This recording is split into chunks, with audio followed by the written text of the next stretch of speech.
Time for the conference to start. May I introduce to the stage somebody who really needs no introduction, your President, Sal Brinton.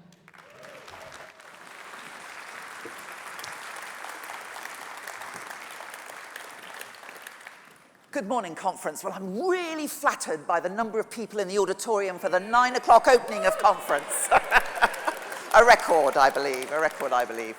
I'm going to be very brief because there is more urgent business to follow. But I think we really need to recognise that it's wonderful to be back in Bournemouth. Both the BIC and the town do an enormous amount for us as a conference, and I know that the next few days are going to be really exciting. So with no more ado, I open this federal conference.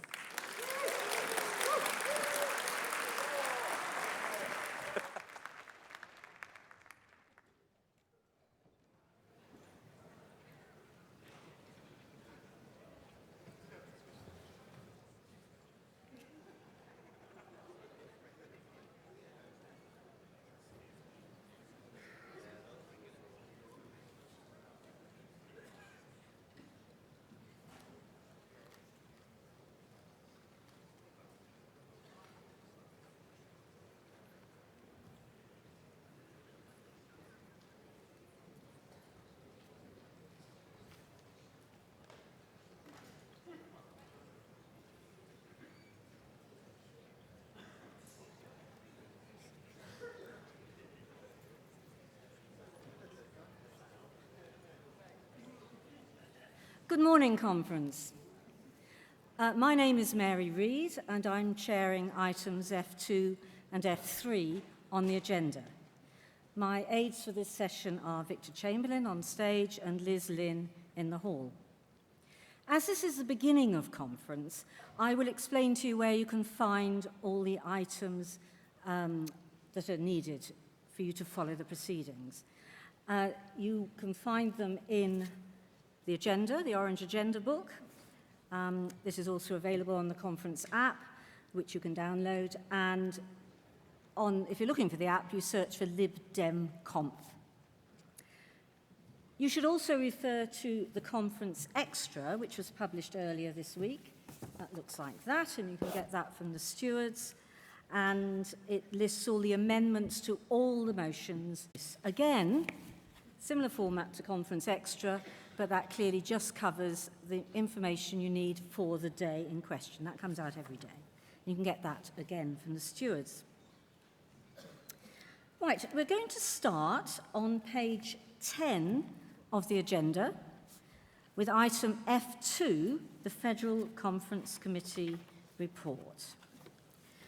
Now, all the reports to conference and all the committees report at some point during the weekend can be found from the conference pages on the party website or on the app. And the FCC report is on page 2 of the reports pack. Now, you will have seen an addendum to the agenda. This refers to a request to suspend standing orders. I will take this request after we've heard the report from the FCC and dealt with any questions. So I will now ask Andrew Wiseman, Chair of Federal Conference Committee, to present his report. Thank you very much, Mary. And thank you all for turning up. As Sal hinted, there are a few more people than I normally get for this report. But I am fairly confident that you're going to enjoy it so much that next year you're going to be back at 9 o'clock to listen to it. However, I don't promise the same excitement of a suspension of standing orders. So you will have received my written report on behalf of the Federal Conference Committee. I just want to highlight a few issues in it that I think are quite important and I hope would be useful for attendees, both new first-time attendees, but also some of the older hacks amongst you. Firstly, the Conference Committee offers a drafting advice service for both motions and amendments. It's not the perfect service. Sometimes we do fail to get back to people, but generally, those people that go through the drafting advice service do have a greater chance of their motions or amendments being accepted. So if you are thinking of putting forward a motion or looking at amending one of the motions on the agenda, please do use that drafting advice service.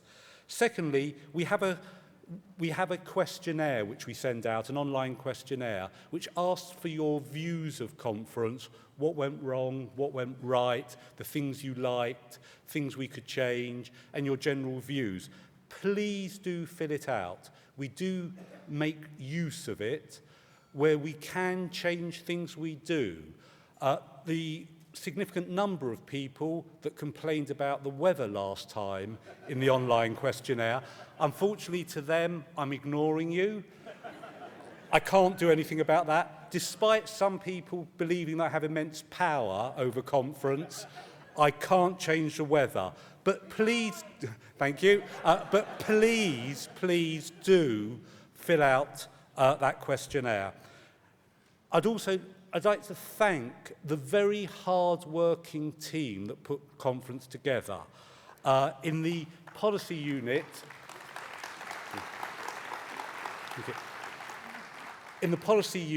there is at the moment only one member of staff, Christian. We've got a small conference office of Lydia, Laura, Emma and Jack, and they do an amazing job.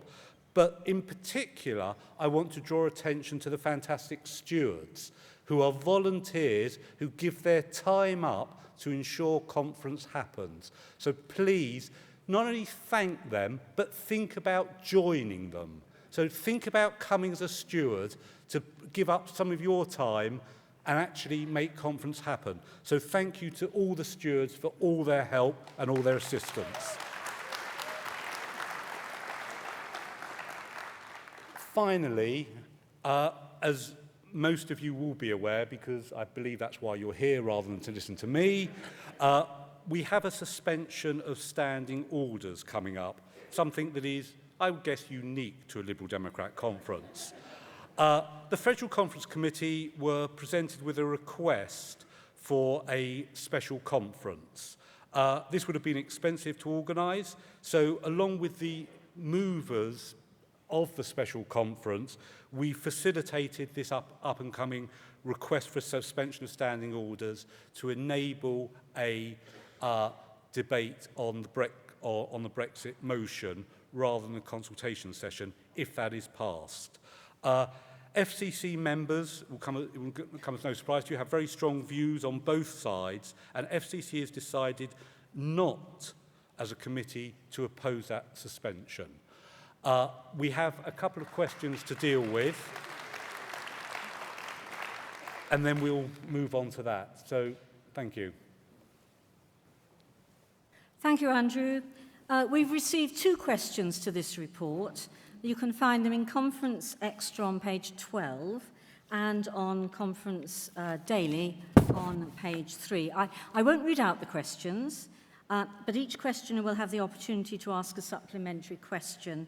And if you are a questioner and you want to ask a supplementary question, please make your way to the intervention mic, which is over there on your right. First question is from Tom Stubbs, so I will ask Andrew to respond. Thank you for your question, Tom. In relation to staff who work for local parties and being denied the right to vote, staff, all members of staff, whether they work for a local party, national party, or individuals, are treated in the same way as any member. Any member can register for conference. We have one member, one vote, and so any member, staff or not, can pay their registration fee, can come along and participate in conference as well as voting. So from my perspective, Tom, I don't think we discriminate against members of staff. We treat them in the same way as any member. Thank you. Tom, do you wish to ask a supplementary question? Yes? No? No, I think not. The second question is from Christopher Hudson. Andrew. Thank you, Mary. Thank you, Christopher, for your question. Just for a bit of background, this question was submitted to a number of party committees and party bodies.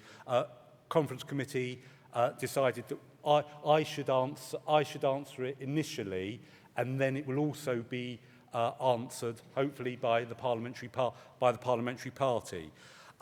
The conference committee's role is to facilitate the policy-making process and giving the members a chance to vote on policy.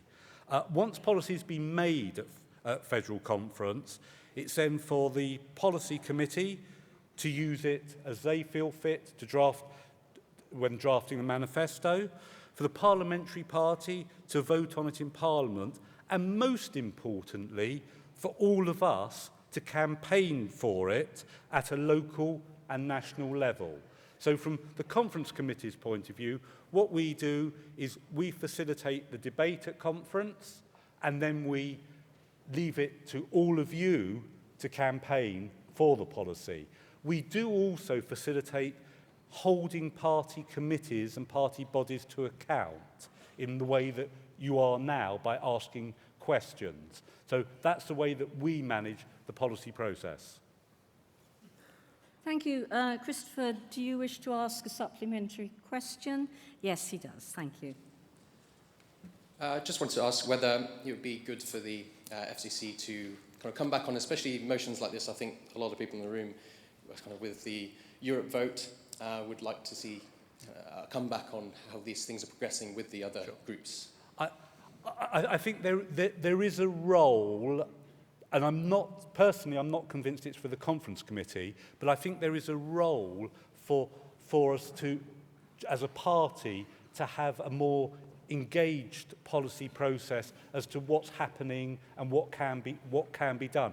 There are going to be some policy motions which are passed at conference, for example, on marine archaeology or something of that nature, that possibly sort of will not quite die a death, but maybe will not be pushed as far as other motions.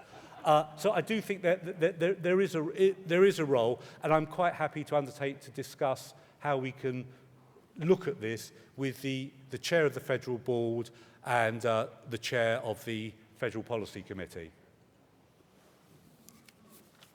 Thank you. We will now vote on whether to accept this report. In order to vote, you need to have your badge with the voting side facing towards me. So, would you please show all those in favour of accepting this report? Thank you, everyone. And all those against? I don't see any against. So that is clearly carried.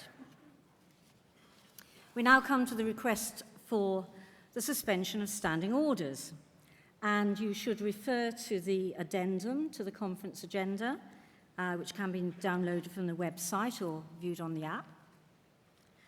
The standing orders were published on the party website under Autumn Conference 2017.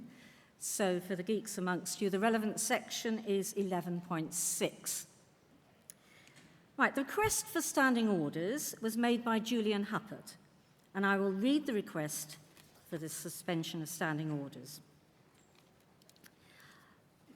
I move to suspend standing orders to debate motion F17A, stating our strong opposition to Brexit in place of consultation F17. The motion has already been published in the conference papers. This party sets its policies democratically at conference.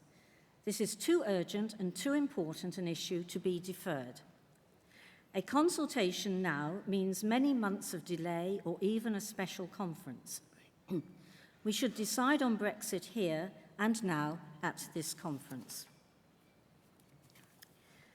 Now, the process for dealing with such a request is in two stages. First, I will ask conference to decide whether it wishes to hear a mini debate about the suspension of standing orders. If you decide you do not want to hear a mini debate, then we will ignore the request for suspension of standing orders and carry on to the next item. If you decide you do want to hear a mini-debate, then we will move to the next stage, have that debate, and then vote on whether to make the requested change to the agenda. Right, so we will now vote on whether you want to hear the mini-debate. So please have your cards ready. No, you don't need to vote yet, just have them ready. Oh, I see some eagerness here. Right, just have the cards ready. Right, could you now please show your voting card if you wish to hear the mini-debate? Thank you very much. And please show if you do not wish to hear the mini-debate. Just a handful, I think. So clearly we are now moving on to hear the mini-debate. Again, this requires a bit of explanation, I'm afraid. Normally, for a mini-debate, we will just have two speakers, but in view of the interest in this issue, I will take some extra ones. But I am ensuring that we will have exactly the same number of speakers for and against. And unlike policy debates, all speakers have just 2 minutes to speak. So, would Duncan Brack please stand by, and I call Julian Huppert to speak. You have 2 minutes. Thank you very much, Conference, and it is fantastic to see so many of you here so early in the morning with a Lib Dem disco to prepare for tonight. Brexit is the political issue of our time. Decisions now will affect everything that we want to do for years and decades to come. The Tories want to drive us off a cliff, and they're arguing about how to blame Theresa May as they crash. Labour's momentum is carrying them off the same cliff, but they want to do it in a slightly more progressive way and also blame Theresa May when they crash. We want to avoid this disaster for our country. But it is time to update our policy. Things have changed since the election. Now, having a second referendum, or a third if you count properly, is great as a tactic, but it's not a vision. And we should have a clear vision. We should set that out here. We should strengthen it, and we should clarify it. And I'm grateful to FCC for not opposing this, and I thank Andrew personally for his support for this suspension. Conference, we should make this decision here at this conference. A consultation will mean a delay. It might mean spring where fewer people come. It might mean a special conference. Who knows? We should do the right thing now. Like many of you, I was at the Lib Dem Newbies event last night, and I heard the great Ed Davey talking about how we'd done so well a few decades ago. He said it was because we weren't afraid of who we were and that we should take a stand on liberal values. Conference, let's take that stand. Vote for this suspension. Vote for the motion tomorrow. Let's make a difference. Thank you very much.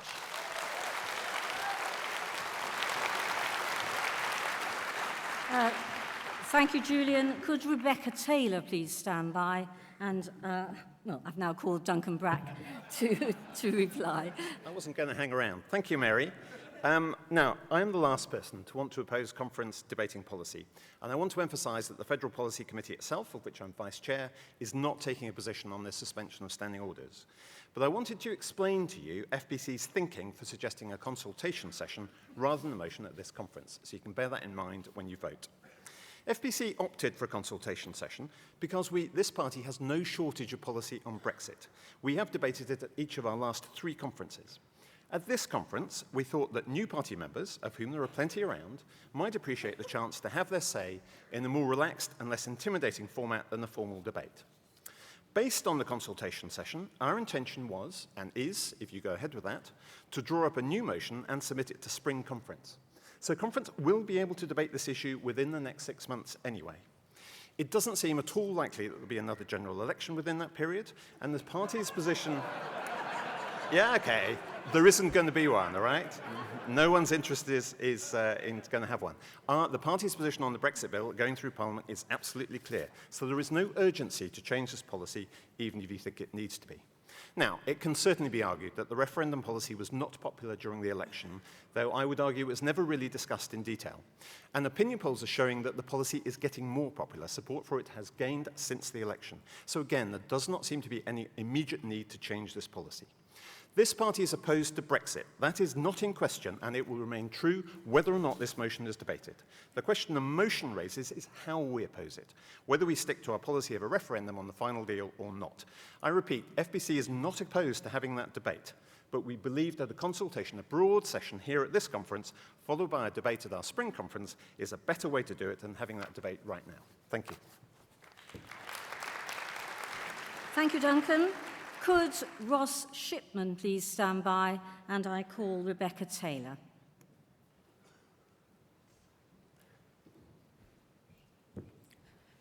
Good morning, Conference. I'm speaking in favour of suspending the standard orders as requested by Julian Huppert to allow us to debate the motion F17A. I'm a passionate pro-European. I spent 2.5 years as Liberal Democrat MEP for Yorkshire and the Humber, defending the region, making Europe work for us, which it does, and it did. Now is a good time for the party to have a proper debate. The general election is over. We think there's not going to be a new one. We couldn't really revise it earlier on this year because of the snap general election. Our position needs revisiting, and it needs revisiting pretty sharpish. I don't believe we've got time to wait for a consultation. We didn't have a leadership election, so the opportunity to debate the party's position, which may have arisen, didn't. Although our new leader has already started to change the party's line with his exit from Brexit slogan. Brilliant turn of phrase, by the way, Vince.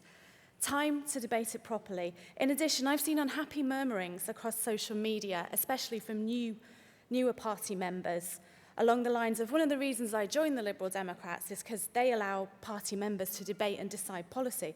But now it looks like the party is trying to stop it. Now, I know this is not entirely accurate, but not everybody understands federal conference rules. But that is what it looks like to some people, to new members who thought they were joining a different kinds of party. So please support the motion to suspend standing orders. Thank you. Thank you, Rebecca, and I call Ross Shipman. Thank you, Chair, and thank you, Conference. Conference, I was a Remainer, and I am a Remainer. That will not change. If there was another referendum today, I would vote to remain. However, I cannot vote for suspending standing orders, and I won't vote for the motion tomorrow. We need a coherent plan, and that consultation tomorrow will provide that coherent plan that we need. And I agree with one of the speakers earlier that we need to put a coherent plan together and take it to spring and vote for it there. There is no rush. I can't see that there being an election soon. I really can't. I think it's too dangerous for the Tories to even vote for that. The issue is a matter of strategy for the party. I'm sure most of us agree that we want to remain in the European Union. But which strategist in their right mind would tell you to write off 80% of your voters before you even start talking about the matter of other reasons why people won't vote for the Liberal Democrats? So I just don't see how we can vote for this motion as it's put forward tomorrow. I believe that this policy that's been brought forward tomorrow has been brought forward through emotion and not pragmatism. We've never been a party that votes through emotion. We've always been a party of pragmatism. That does not mean that we cannot scrutinise our opponents. Like, you know, we can still oppose Brexit without having this policy tomorrow. If it's voted for or against tomorrow, that will not make a difference to our party's position. As Nick Clegg said in his book, Where the Lib Dems Have Gone Wrong in the Past, is that we cannot tell our story correctly. And I think that this motion tomorrow will fly in the face of everything and the hard work that we've done as a party and just say that we're going to ignore all the working class people that we're trying to appeal to. And it seriously will harm us in places where we need to win if we ever want to govern in this country. So you may be wondering why I think it's emotional. There was a recent poll in the Lib Dem Newbies policy group that the question was, should the Lib Dems change its position so that we adopt the policy tomorrow, regardless of the deal that we get out of the EU? Could you bring your remarks to a close, please? Let's just think about that for a second. If the deal was that we can keep free movement, if we can stay in the single market and we can stay in the customs union, why would we not take these benefits if that's the deal? Okay, thank you. I think that's it. Thank you very much. Thank you, Ross. That brings our mini-debate to an end, and we will now vote on whether standing orders should be suspended. Now, those of you who know standing orders inside out will know that this requires a majority of 2/3 of those present and voting. 2/3, not a simple majority. So, have your cards ready. And first of all, I'm going to ask all those in favour of suspending standing orders and of adding the motion to the agenda in place of the consultation session. Could you please show? Thank you. And all those against the suspension of standing orders? I think I'm going to call for a count.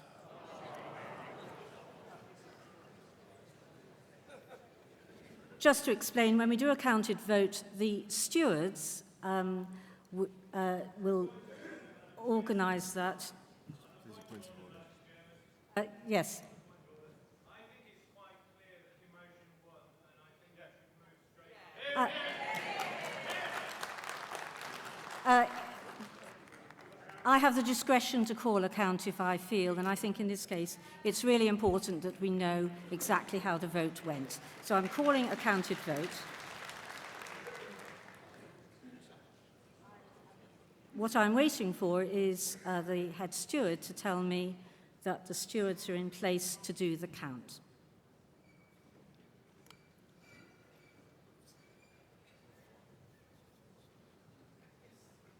Thank you. This time, when you show your cards, could you hold them in the air for a while whilst the count goes on? If that is difficult for you to do, please ask a neighbour to hold your card for you. That was a question raised in a previous conference, so I thought it was worth saying that. Right, all those in favour of suspending standing orders, please show.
Thank you, everyone. You can put your hands down now.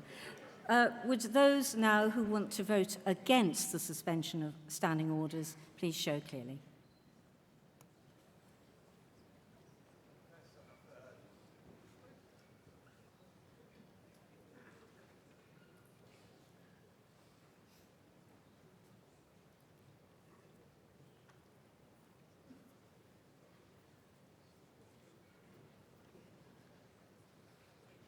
Whilst that is going on, can I draw your attention to the ballot for the emergency motions? You'll find them listed in Conference Extra, And there is, you may choose by ballot, and the ballot box is over to your left. Ballots have to be submitted by 12:50 today. I need also point out that one of the motions listed has now been withdrawn, and that is motion 5. But that will be clear from the ballot anyway. Thank you.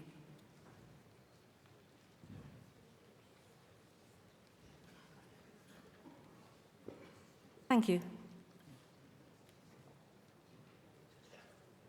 Could you, all the stewards, please come down to the steward's desk, please?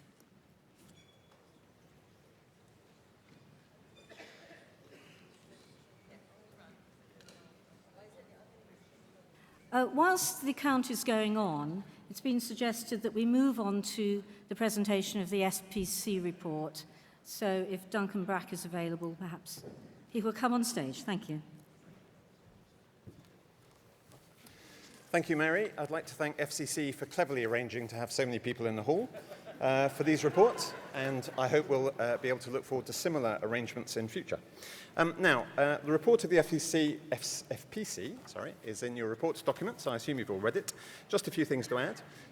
Under our constitution, the party leader is automatically the chair of FPC, so we were very pleased to welcome Vince to his first meeting this week.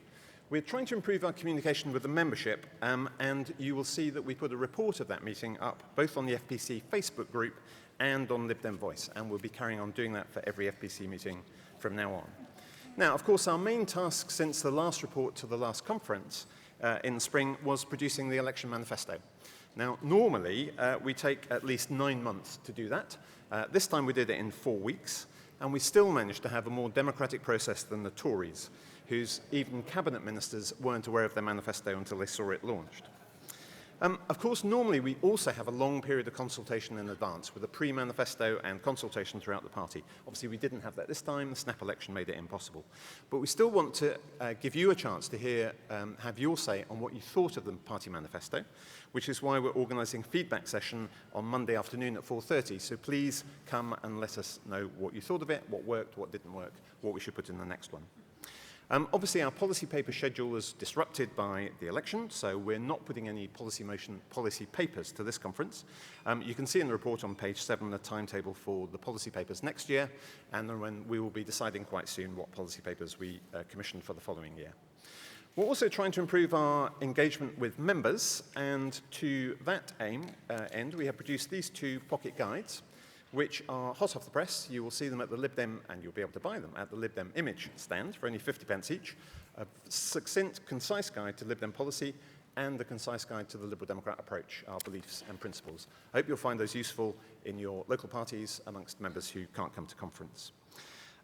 We were also pleased to work with the Your Liberal Britain organisation in their exercise to draw up a party vision, and also their summaries for debate, motions for debate at this conference. And we look forward to working with them in the future. I just draw your attention to page 8 of the report, which lists the FPC liaison people for English regions and SAOs. One addition to the list, Anthony Hook is now the South East region's liaison person. So if you're in one of those regions or one of those SAOs and you have a question about the FPC, you want to interact with the FPC's policy-making process, then please contact your liaison person. That's what they're there for. So I know you want to hear something more exciting than what I'm saying. So I will just end with some thanks. First of all, to all my colleagues on the Federal Policy Committee. It's a really good committee to work with. Secondly, to Dick Newby, who was chair of the Manifesto Group in 2016 and 2017, and I'll be saying more about our manifesto process on Monday.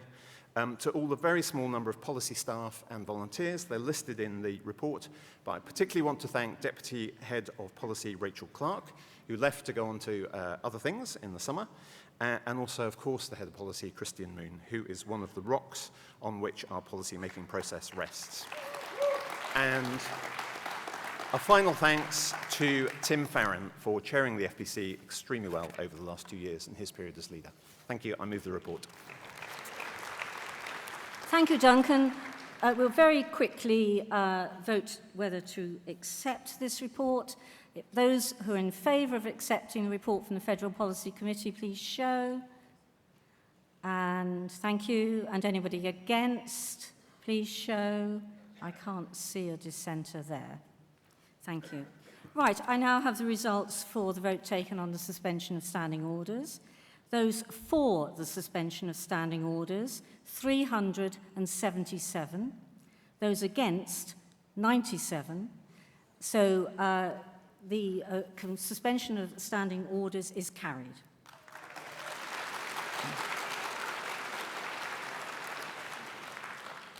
That means that on Sunday at 10:45 a.m., the consultative session on Europe will be replaced by the motion titled Opposing Brexit, which is on the addendum to the agenda.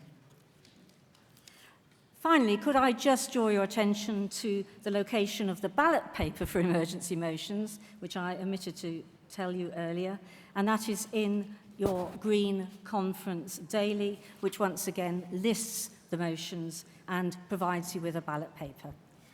Can I thank my aides, Victor Chamberlain and Liz Lynn, and I now hand over to Jeff Payne for the next session.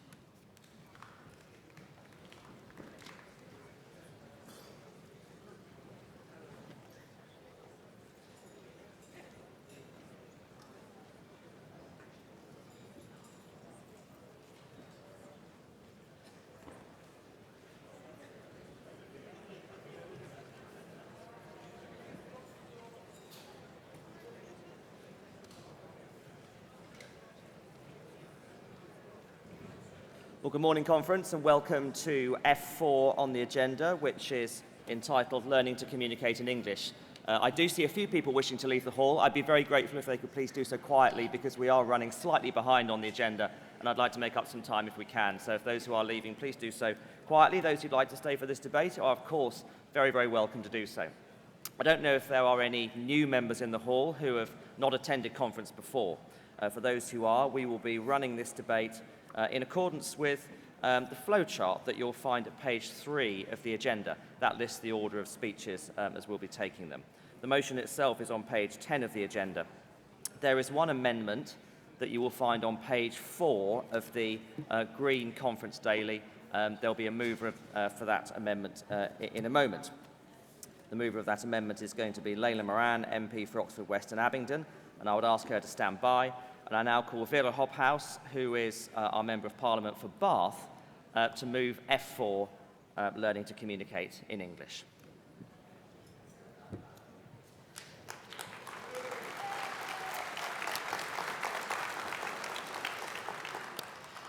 Good morning, conference. Well, we all love our little family tiffs here, don't we? Good morning to all those who have been to conference before, and a big welcome to all of those who are here for the first time. This is a first for me too. It is my first conference as a Member of Parliament, and I hope you are as excited to be here as I am. The Liberal Democrats exist to build and safeguard a fair, free and open society in which we seek to balance the fundamental values of liberty, equality and community, and in which no one shall be enslaved by poverty, ignorance, or conformity.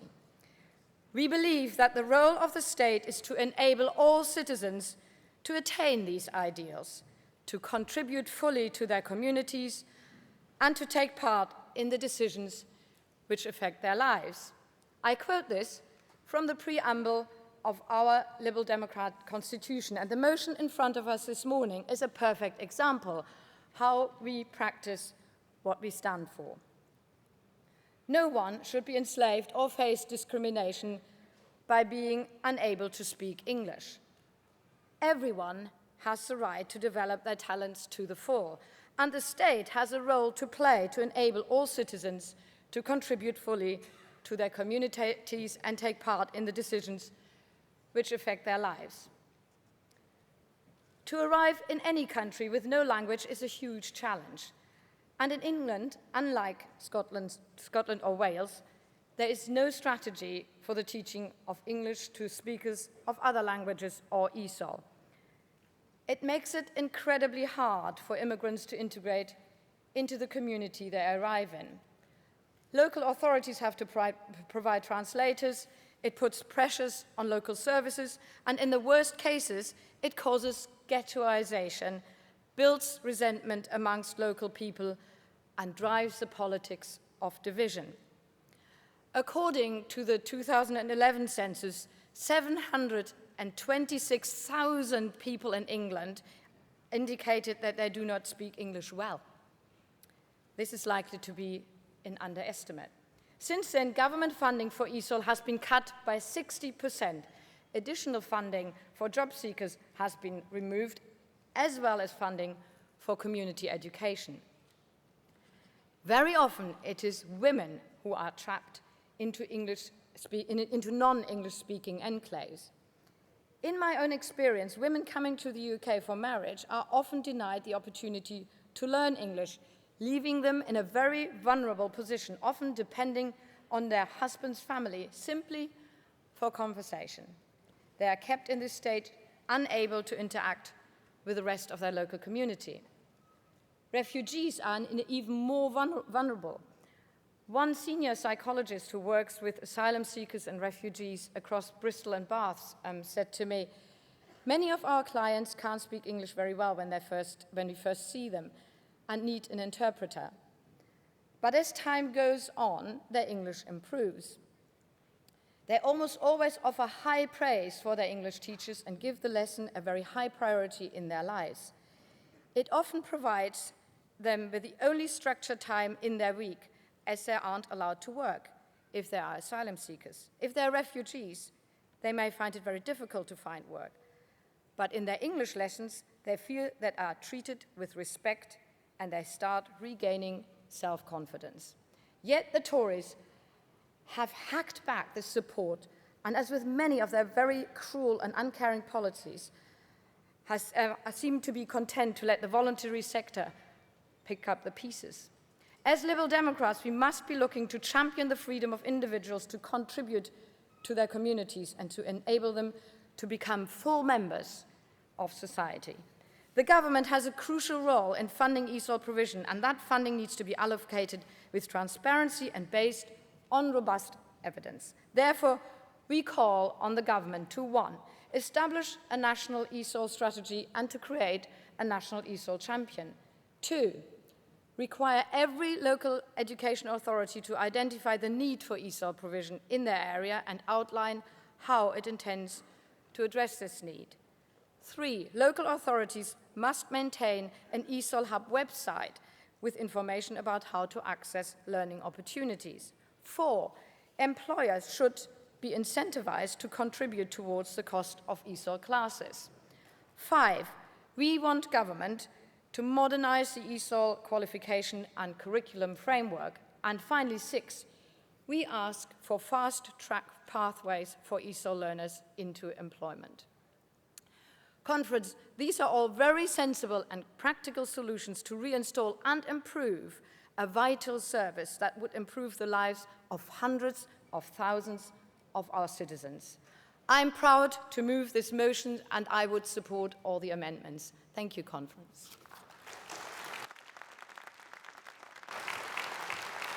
Thank you very much indeed. Would Suzanne Fletcher from Stockton please stand by? And I now call Layla Moran from Oxford West and Abingdon, new Member of Parliament for Oxford West and Abingdon, who wishes to propose Amendment 1, which you'll find at page 4 of Conference Daily. Indeed. Thank you very much, Conference. It is a delight to be here. Also, my first conference as a new Member of Parliament.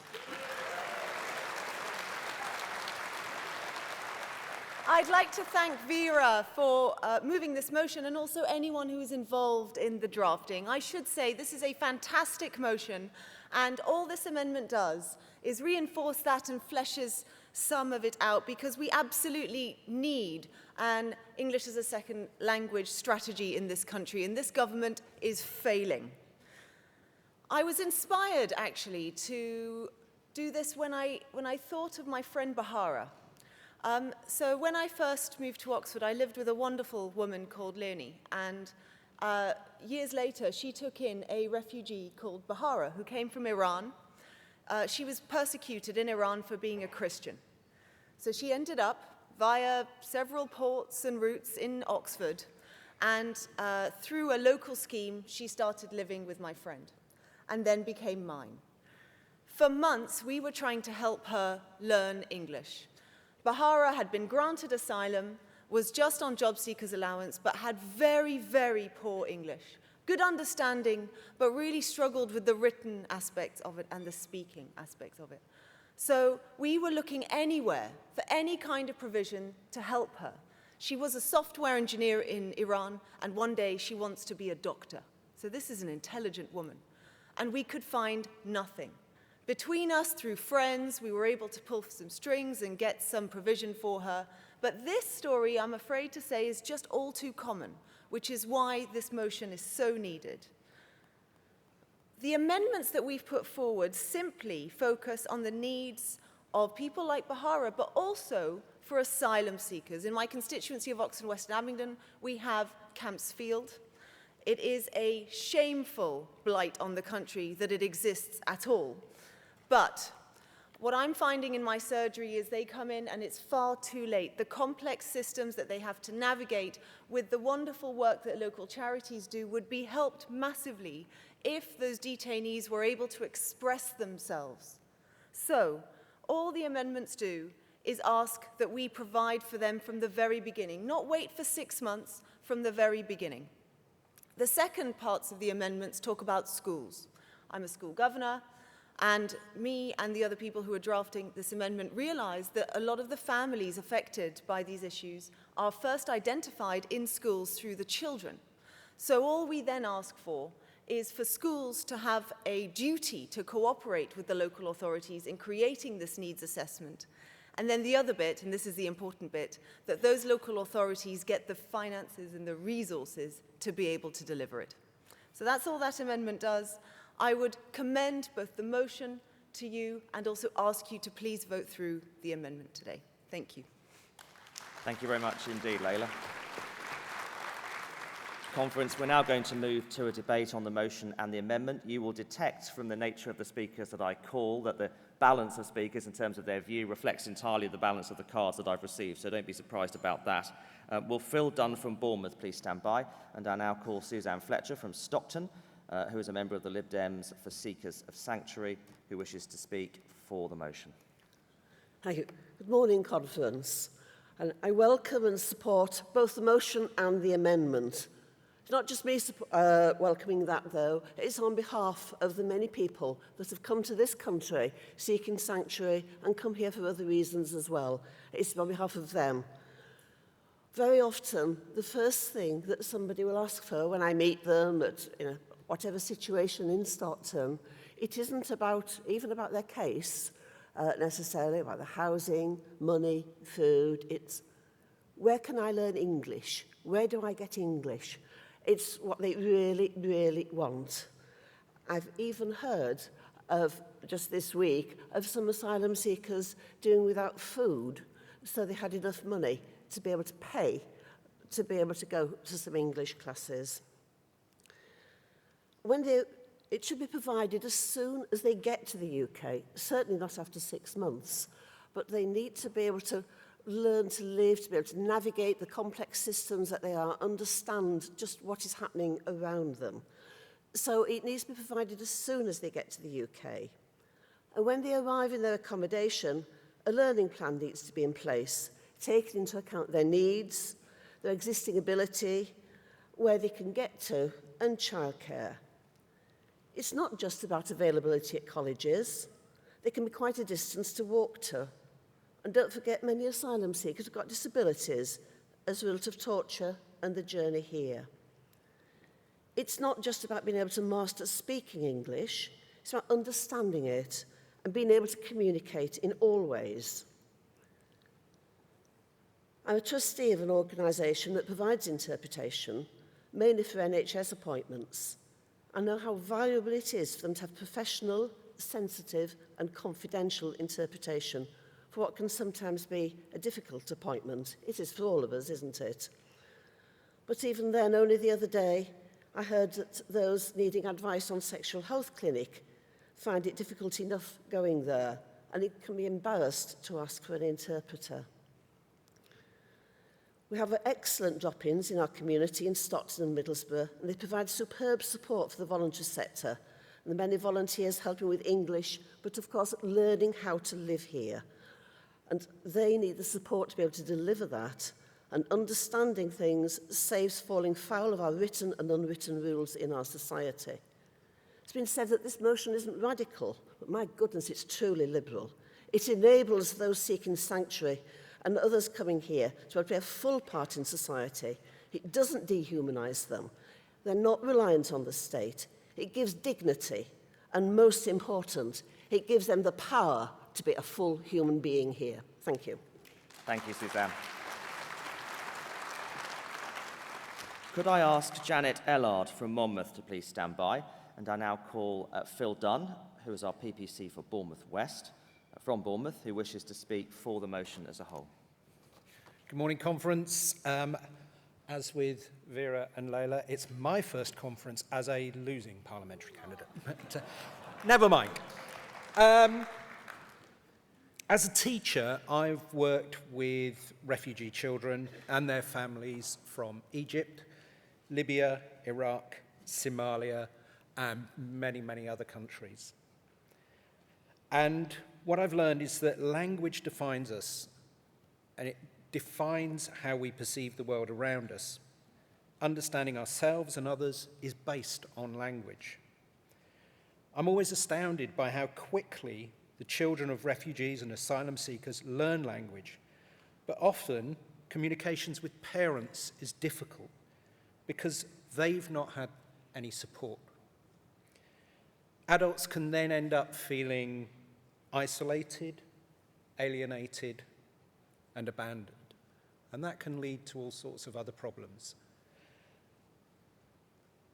I think we need to think about our motto that we used at the last general election, which was open, tolerant, and united. Now, that's a bit passive for me. I think we need to go a bit further.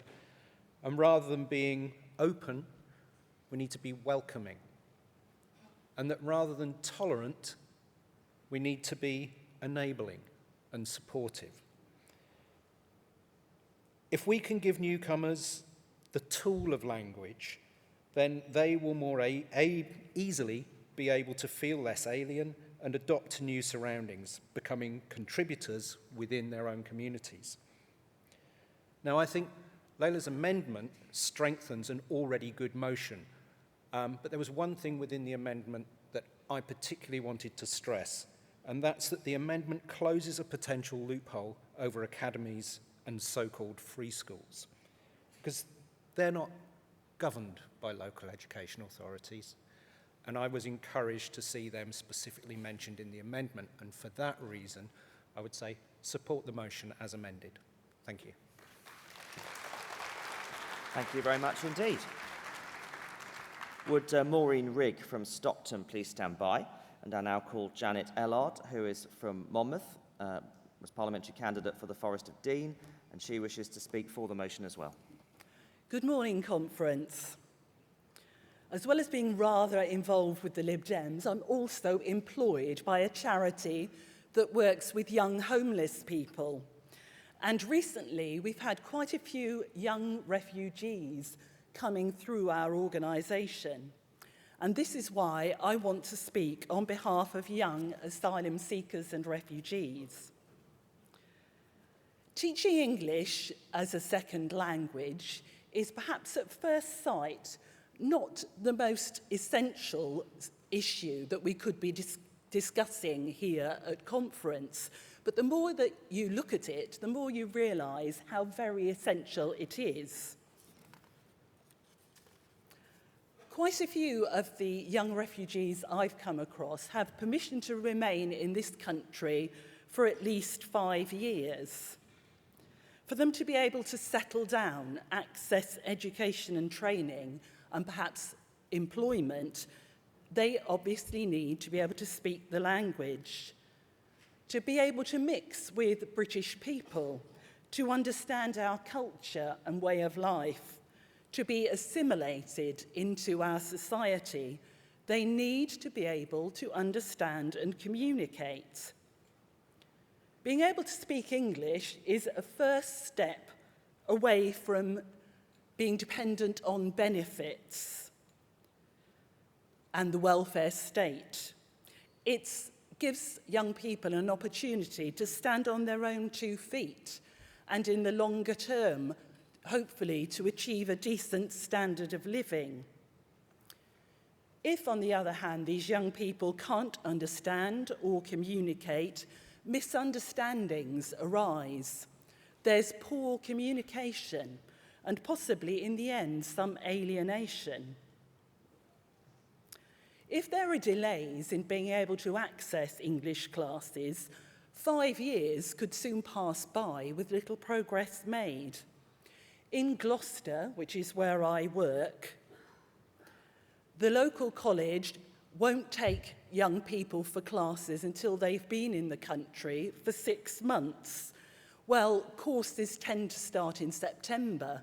So if you arrive in this country at the wrong moment, the delay can in fact be a year before you can even start classes. Young refugees themselves recognise their need to learn English. One young man I know moved all the way from Gloucester to Manchester because he'd heard you got more English classes there. The opposite, one young man made such fast progress that only months after arriving in this country, he's going off to Bristol University to do a foundation course in engineering.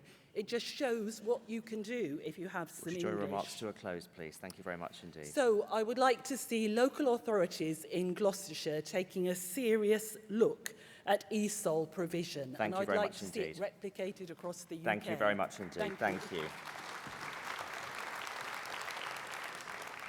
Would Margot Wilson from Lewisham please stand by? And I now call Maureen Rigg from Stockton, who wishes to speak for the motion. You might have guessed from the Speakers' Conference what the balance of cards was in this debate. Thank you. I just want to emphasise the title of this motion. It's about learning to communicate, not about learning to pass exams.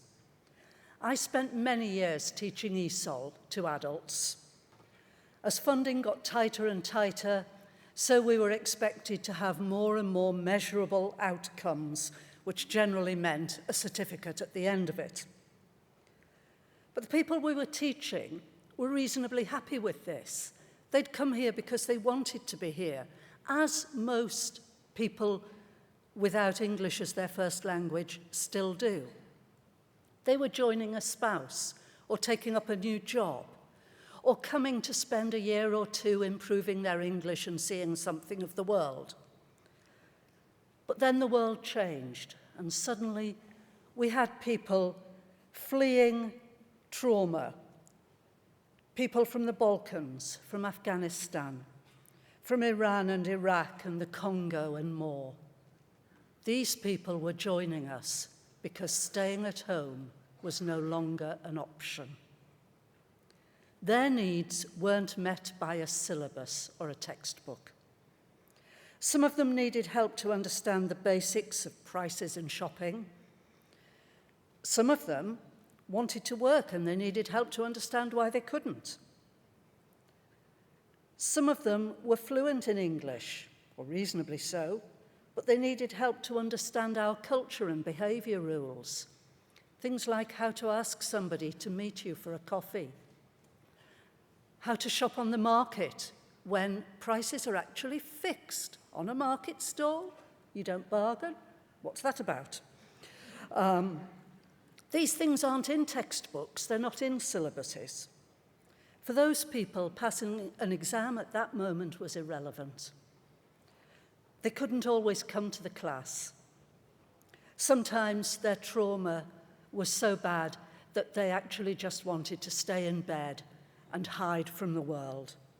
Sometimes they wanted to be at class, but they had to go to an immigration appointment instead. Sometimes class was just a warm place where they could sit quietly and just be accepted. And funding regimes have to be flexible if they're going to take account of all these differences, ranging from the young person who can make so much progress so quickly that he can go off to university, down to the person who can't cope with setting foot outside the bedroom door. They all need help, they all need support, they all need English. We need to support them all. Thank you. Thank you very much indeed.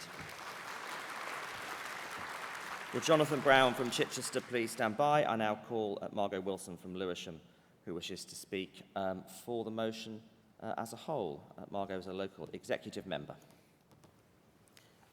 So I just like to share memories of my time teaching English to speakers of other languages. And it's worth saying that many of the students do actually speak several languages already, unlike many of the English people. I did this for 20 years in North London, and I have to say I do endorse absolutely everything which has been said already in this debate. Among my memories, the most vivid are the long queues and the waiting lists. Every year in the summer, we would enroll the classes for the next year in the colleges. And we never had any doubt that there was huge demand for English classes, which we couldn't meet even then. And I retired in 2010, a year earlier than I was going to. And before, there's 60% cut in ESOL provision. And I have to say, we know public services were trimmed back, but that is a huge cut, and it can only be ideological, frankly, that it's been cut so much. And we know that racism has increased since the referendum, and there is this hostility to immigrants and refugees, which is very concerning. So that was before 2010. One year, we had queues round the block in Tottenham Green. A young mother who had been waiting so long, she fainted, she banged her head, and an ambulance had to be called to take her to hospital. And one of my colleagues told me that when he was teaching in Westminster, the teachers there had to arrive at 2 o'clock in the morning to start managing the queues. Secondly, the thing I remember is the diversity of the students, all different continents they came from. They were all ages, they had all levels of ability, they had all levels of education. So we do need a very wide range of provision. They have different family responsibilities. We desperately need classes with creches. This is why so many women never, apart from the fact they can't get out of the kitchen, that's why they never get to classes, is because they have young children. And it's very noisy trying to teach with young children around. Thirdly, I'd just like to pay tribute to the National Association for the Teaching of English and Community Languages, NATECLA, which is one of the organisations among many which is calling for a national strategy for England. Their training was far and away the best. Would you draw your remarks to a close, please? Thank you. Indeed, yes. So please support this motion. Thank you very much. Thank you. Conference, after the next speaker, we're going to move to the summations, which is where the proposer of the amendment and the motion sum up the arguments in favour of their particular point of view. Our last speaker in the debate is Jonathan Brown from Chichester. He too is for the motion as a whole. Will Councillor Lucy Nethsinger from Cambridge please stand by? Thank you.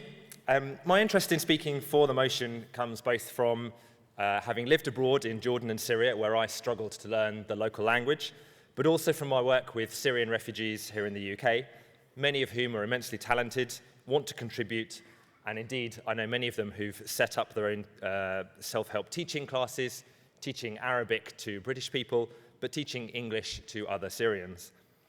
But I want to really address this wider point about a lot of the anti-immigrant sentiment in the country, and this really bizarre desire to punish and force integration upon people while withdrawing resources to enable it to happen. This motion comes from a different direction, and it's important to emphasize this point. This is not motivated by a demand that people integrate, but by liberal democratic values being put into practice. This is about empowering individuals, empowering communities, enabling people to pursue their dreams, not just so that they can fit in. Fitting in is not our goal or our desire, but it's enabling people to define for themselves their own future. Because we trust in people. When people can get on, everyone benefits. They benefit, but also wider society benefits. Thank you very much. Support the motion. Thank you very much indeed. Right, well, we're now moving on to summations conference, which come immediately before the vote. Our first summator is going to be Councillor Lucy Nethsinger from Cambridge, who's going to summate on the amendment. I'll ask Janet Grauberg from Camden to stand by to summate on the motion as a whole. Lucy. Good morning, Conference. I am really delighted that this motion has come to conference on what is a very, very important issue. In England, the ability to speak English is a crucial element in being able to play a full and confident part in society. This is also important in enabling individuals to access public services more easily. Investing in the teaching of English for those whom English is not their mother tongue is something which would bring large rewards to our economy, allowing more individuals to move into the workforce and to progress further in their careers when in work. As Vera has pointed out, those who live in the UK and do not speak English are more often women, who are restricted in a host of ways by the lack of access to English teaching. It is because so many non-English speakers are women, whose main roles are within their families, often caring for children, that the role of schools in this policy is so important. The amendment ensures that schools are required to play a role in the development of the language needs assessment and to work closely with local authorities in assisting with the provision of ESOL. In so many cases, schools are the organisations who have the most regular and the closest contact with families, and again with particularly the women who do not speak English. Ensuring that parents have enough understanding of English to allow them to support their children better throughout their education can also be crucial in ensuring that their children make the best progress that they can within the English education system. Communication between schools and families is a key factor in successful education, and ensuring that mums and dads are given good opportunities to learn English can make sure that their children flourish within the school system. This would be critical in reducing the appalling inequalities within our educational system and reducing inequality within society as a whole. I'm glad that one of the speakers recognised the need for stating explicitly that academies and free schools are involved with this responsibility and they must share that responsibility. I would love to think that all schools in England would take this up without making that explicit, but with huge pressures on school budgets and on time, pushing out many of the nice-to-haves, it is really important that this responsibility for academies and free schools is explicit in the policy. I therefore ask you to support the amendment and to support the motion as a whole. Thank you very much. Thank you, Lucy. Conference, after the next speech, we're going to move to a series of 2 votes. Before that, could I ask Janet Grauberg from Camden to come forward to summate on the motion as a whole? Thank you very much. Conference, this is a really great way to start our proceedings for the next few days. We've heard why this motion is so important. As Vera said, it's about putting into practice the Liberal Democrat values that drive us, that nobody should be enslaved by poverty, ignorance, or conformity. I'm speaking partly from my personal passions, but also as Secretary of the Liberal Democrat Education Association. And actually, education sets people free, and that's why this motion matters today. This motion is supported by a number of different organisations. We heard from Suzanne, from Liberal Democrat Seekers of Sanctuary, and from Margot, who talked about the work that the National Association does. We heard about the challenges being faced even before the cuts, about people queuing around the block, and the pressures that are now on services.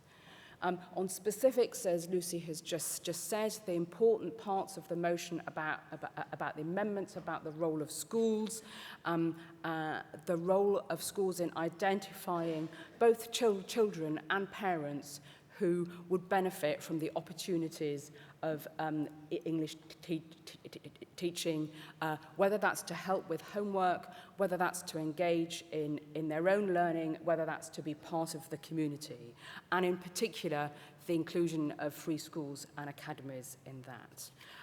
We also heard specifically about the importance of being able to access ESOL English classes straight away, not to wait, and how that time issue is really significant. That's an important part of the amendment. So we heard some technical stuff, but we also heard some fantastic stories about the liberation and the opportunities that being able to take part in our community offers, and how English classes are significant from that. We heard from Layla about her story of Bahara, and from Suzanne about how people are desperate really for these services and for waiting lists. And some stories about how English helps young refugees who want to engage in education and training, family members who want to be able to navigate the challenges of our markets and shopping, and the innovation that Jonathan talked about setting up English classes. And this is all about engaging in our society, having the opportunity, being part of a warm and respectful community, and meeting those needs. I mentioned that I was speaking partly because I'm involved in the Education Secretary, but also because I have my own story. My father came here as a refugee as a 16-year-old in 1939.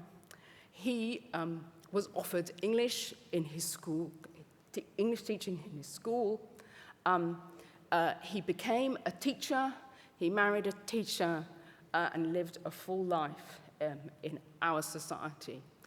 What I want is for every young person who arrives on our shores, from wherever they come, whether they're fleeing persecution for their faith or for any other reason, to have the same opportunities that my father did. Thank you. I urge you to support the amendment and support the motion. Thank you very much indeed.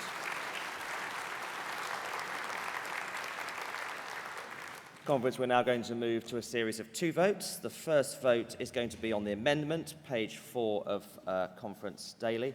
I'm going to ask for a vote in favour and then votes against. So can I start, please, by seeing everybody who is in favour of Amendment 1 to raise their cards, please. Thank you very much. Can I see all those against? Yes, Amendment 1's clearly carried. Now the motion as amended by Amendment 1, can I see all those in favour of the motion, please? Thank you. And can I see all those against? That motion too is very clearly passed. Thank you very much. I actually didn't have a single card against that motion, which is why I didn't call anybody to speak against it. Can I thank my aide on the platform, Nick DaCosta, thank my aide in the hall, Susan Junior, thank all of our speakers, apologise to those I couldn't call for lack of time, and hand the chair over to Jenny Lang. Thank you very much indeed.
Good morning, conference. For those of you who are leaving, can you do so quietly? That'd be fantastic. We're now going to move on to a consultation session. This is on the Liberal Democrat Party strategy. Now, I'm going to guess you've all read this. If you haven't read it, these are available in the hall. So wave your arms around. There are stewards. They are available at the front of the hall. There are stewards who can hand them out. This is what we're going to be discussing today. There is a series of questions in here. We are going to group these together for discussion purposes. It's split into two parts. The first is political strategy. The second part is organisational strategy. As we go through, you'll also notice there's these little cards around the hall. This leads to a link for feedback. So if you don't get a chance to get your point in, you can put your feedback onto the website, and that will feed into consultation. So we're going to move on. I have a wonderful panel, illustrious panel today of Sal Brinton, Party President, and Mark Pack. So they're going to open this session. They're going to give us a bit of an overview of the paper, the work that's happened so far. I'm then going to go to the floor. There's going to be roving mics, so it's just a case of you putting your hand up, let me know that you want to speak, and we're going to take a series of questions or comments from you, because this is really all about you feeding back to us, ready for this for the spring of 2018. So, can I hand over to Sal, please? Thank you very much. And I just want to set the scene for why we are doing a strategy consultation. For those of you who have been at the last two conferences, you will be aware that we've had an enormous amount of consultation, debate and votes on a new structure for the way your federal party works. And part of that is that we believe that the conference should be able to hear a debate, a motion, on the party's strategy for the beginning of a new political cycle. That's unusual. We haven't done that in the past as a party. And the other key thing to note is that the Federal Board is now a body charged with delivering the strategy of the party. Now, that strategy falls into three areas. The first is the leader's political strategy. Vince, you will hear over the next few days, is clearly setting out where he thinks we ought to be in terms of the political foray. And indeed, the suspension of standing orders this morning was all part of that debate about what is our policy on Brexit. Don't get me wrong, that does not mean that Vince is going to set policy, because he still has to do it through conference. But then the other part of that is, how do we deliver that? And the political strategy that sits beneath it will essentially be the one that delivers all the key points that we believe we need in order to make progress. And the organisational strategy is exactly what you'd get in any organisation elsewhere. It's, do we have the resources? Do we actually have the right people in place? Do we have the money that we need to be able to do it? Now, this is very new for the party to come right out and do this publicly, and to be held accountable by you for delivering it. So today, we are on the first consultation of the strategy. We had to finish this document before Vince was able really to get his feet under the table. So we'll hear from Vince later on over the next few days. But the political scene setting and the organisation scene setting are in this paper, and I hope will provoke you to ask questions and to make comments. That's all I have to say at the moment. Thank you. Sal. Mark? Thank you. My name's Mark Pack. I'm a member of the Federal Board as well, and have been quite closely involved in drafting the document. So anything in there that you don't like, blame me. Anything in there that you do like, praise Sal, basically. But what we've tried to do with this is to help set out creating what I would call a meaningful strategy, by which I mean one that contains some actual choices and hence some priorities. Because it would be relatively easy to come up with a document that is basically a long list of everything that everyone in the party thinks is a good thing. And saying, well, we want everything and we want it tomorrow, in the real world of limited time, limited resources, isn't then actually a useful plan. It wouldn't make actually for a useful strategy for the party. So what this document does is it sort of tries to pull out some of the main questions that often have been cause of quite a lot of debate in the party in the past, or that because of the current political environment that we find ourselves in, that we think in drawing up this document are what we actually have to decide on. Now, of course, because we're trying to make some choices, in a way, I hope that you will look at this document and think there are some good things that you are really keen on that are not in there. And in a way, that's almost the point, that it's not attempting to be everything to everybody, But of course, that doesn't necessarily mean that what we have put in this document is the right selection of issues and that we've necessarily headed in the right direction of all of them. So I think it's really important that not only today, but the opportunity to take part in the consultation survey, which is emailed out to members, and in the further opportunities there will be running through to probably spring conference next year, that I'd really encourage not only yourselves to take part in that, but to encourage your fellow local party and SAO and other party body members to do so as well. Thank you. So we are going to, we don't want to tie your hands too much if you have comments to make. We would like to sort of corral this in a way that makes a bit of sense. So what I'm going to start to do, if you have comments, particularly around, first of all, questions 1 and 2. So to give you a quick overview, question 1, so to what extent should the party concentrate its strategy and messaging rigorously on the group of voters, the 20 to 25% who share our liberal values? And question 2, to what extent should the Liberal Democrats prioritise a strong pro-European message, and how do we make it more successful at appealing to Remain voters? So if you've got specific comments you want to raise on that, I'm going to stand up just so I can make sure I can see everybody in the hall, actually. If you could just pop your hand up. Yes, so I'm going to take a couple from here, and then I'm going to go up to the gallery. So the gentleman who just popped your hand up there, and then we'll go to the gentleman over there. Michael Meadowcroft from Leeds West. The issues that are raised in question 1 about campaigning on values is absolutely nugatory unless there is a statement and publications on values. And alas, there isn't any. You have to, if any new member is to write to party headquarters and say, please let me have publications on values that the party has, there is no publication that can be sent. The last document we had like that was in 2002, and we had to publish the thing in Leeds ourselves because it couldn't be made available from the party. Now, the campaigning and successful campaigning is a two-stage operation. We have to find the people who will persuade the voters. And without the statement of values, you will not get people to commit themselves to the party, to work sacrificially for years and years and years to win seats and persuade voters. And that's the whole attitude. I joined the party 60 years ago, and I'm horrified at the pitiful state of the party as it is now. And to find people, you have to convince them that the liberal view of society is something they need to be passionate about and committed to and to work. And therefore, to start like this by saying, committed to our key values, we have to make it clear what those are before we can go any further. Thank you.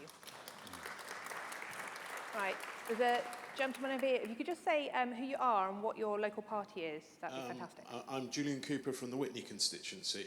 I'm going to make an awful statement now. I'm not campaigning for a second referendum. I'm campaigning for a third referendum. And if you say that, you totally undermine the anti-Europeans, because they never stopped campaigning for a second referendum all those years after we had one in the 1970s. I heard Vince on the radio last night, and he sounds mildly embarrassed. Why are we embarrassed about campaigning for a third referendum? Let's stop saying this about having a second referendum. It takes the gunfire away from the anti-Europeans. Thank you very much. Right, we're going to go up to the gallery area. So if you pop your hands up, so there's a gentleman up there in a kind of grey T-shirt, quite hard to see. And there's somebody in the middle there as well, gentleman there. Hi, I'm John Hubbard. I'm a unitary Wiltshire councillor from Chippenham constituency. My concern is when I read through this document, I don't see anywhere in it talking about our local government base. When I came into the party, I came in through community politics. It's community politics that built up so much of our success in the past, yet we seem to be just now concentrating solely on national and indeed international politics, and not actually that in our communities from which so much of our past success has been developed. Thank you. Yes, gentleman there. Hi, I'm Dan Norton from the Bedford Party. Really, on the values side and on the Europe side, really those two are linked. And I think on Europe, we need to make a values-led case for why we want to remain in Europe, because I think, we can get too often characterised as just, loving Jean-Claude Juncker. And, you know, and that opens us up to attack in terms of, well, you know, why are you in favour of such an anti-democratic institution and all of those sorts of things. I think, you know, we need to state our values and say, well, and those values lead us to a pro-European position. And I'm really glad that, you know, people are starting to work on that values piece, because actually, if you look at the work that Your Liberal Britain is doing, if you look at some of the discussion documents that are starting to come out, outside the main floor of this debate, because actually the debates which we've got on the floor are pretty lame this time round. But, you know, you're starting to see some of that infrastructure starting to build up around the non-core parts of the party, and I'm really glad to see that. Thank you very much. Got some more points from down here. Yes, I'm going to go to the wing. So can I go, sorry, gentleman on the second row just there, and gentleman over here, please.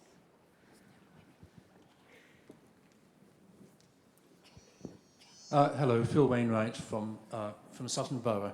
I'm just worried when we talk about focusing on a core vote that we get into a situation of too much confirmation bias. Because if we look around this room, we are, I'm afraid, still very much too much of a white, middle-class, professionally educated party, and we need to be welcoming and inclusive to people from more diverse backgrounds, not just diversity in terms of sexual orientation and gender and ethnicity, but also educational background and regional origin.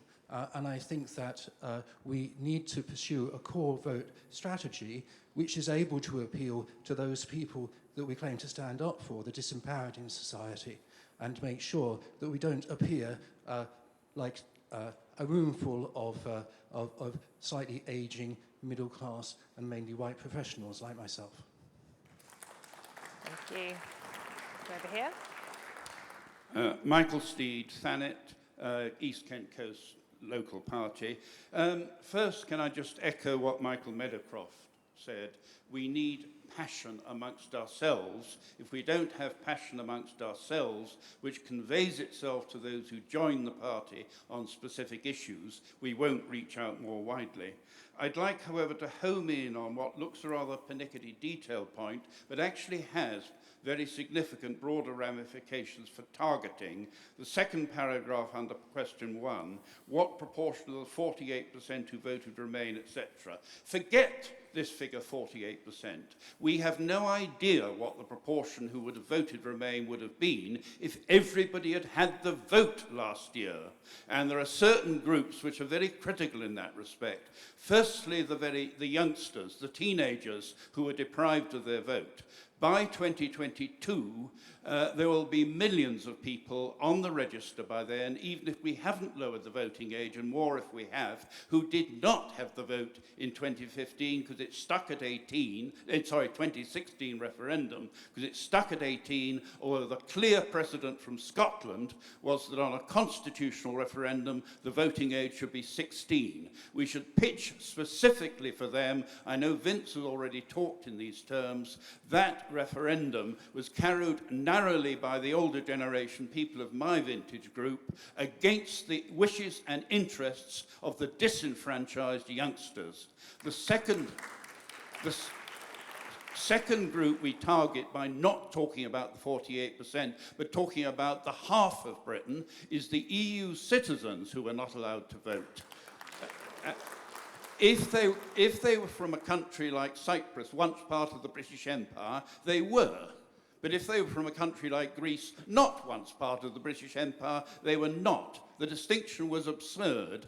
I don't know how many million EU citizens would have been allowed to vote if there had been a full vote, but they are relatively easily targetable. They are on the electoral register already with G against their name. And in the ward I represented on Canterbury City Council, when I won the seat in 2008, there was a part of the ward, the older inner terraced part, where the Gs on the electoral register were nearly 10% of the register. It's targetable. Go for those. That expresses our openness to Europe, our belief that everybody should have had the right to vote last year, and our denunciation of this ludicrous 48% figure. Thank you. For anyone who's just walked in, there is a copy of the strategy paper. I'm conscious a few people have just joined us. This is what we're discussing at the moment, particularly questions 1 and 2 at the moment. I'm very conscious that the hands I'm seeing are mostly men at the moment. So if there are any women in here who would like to pop their hands up, that'd be absolutely fantastic. So I'm going to go over here, please, blue t-shirts, and a lady up there. Hi, Joanna Bryson from Bath. I had the really good fortune right before the Brexit vote to hear Nick Clegg talking about the fact that he foresaw that we were going to lose Brexit and that he foresaw the snap election. And that what he hoped was that he also saw S&P rising. And that what he hoped was that we were really going to capture the people who were disenfranchised, and we really haven't. In the snap election. So it's hard for me to evaluate the rest of this document if I don't know the real vision about where are we trying to go. Are we really trying to represent, the 53% or whatever it is that actually want to stay? Or are we sort of saying, no, we are going to keep being the minority party? So I'd like to understand what we're trying to achieve before I can evaluate the strategy to achieve it. Okay, thank you very much. And lady up here. Coyle from Southeast Oxford. I know lots of the comments have been on Europe. I think one of the areas that I think has been missing from this document and from other documents I've looked at, including the Agenda 2020 consultation, is the issue of housing. I'll declare an interest as a housing legal aid solicitor working with many of the most vulnerable people in society facing housing difficulties.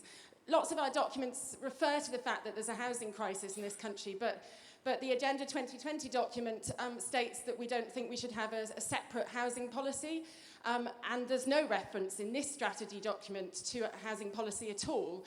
And I find that all very disappointing, given that we are facing a housing crisis, and given from the political side that one of the disappointments of the past election was that we didn't grab more of the youth vote, particularly in the context of Europe.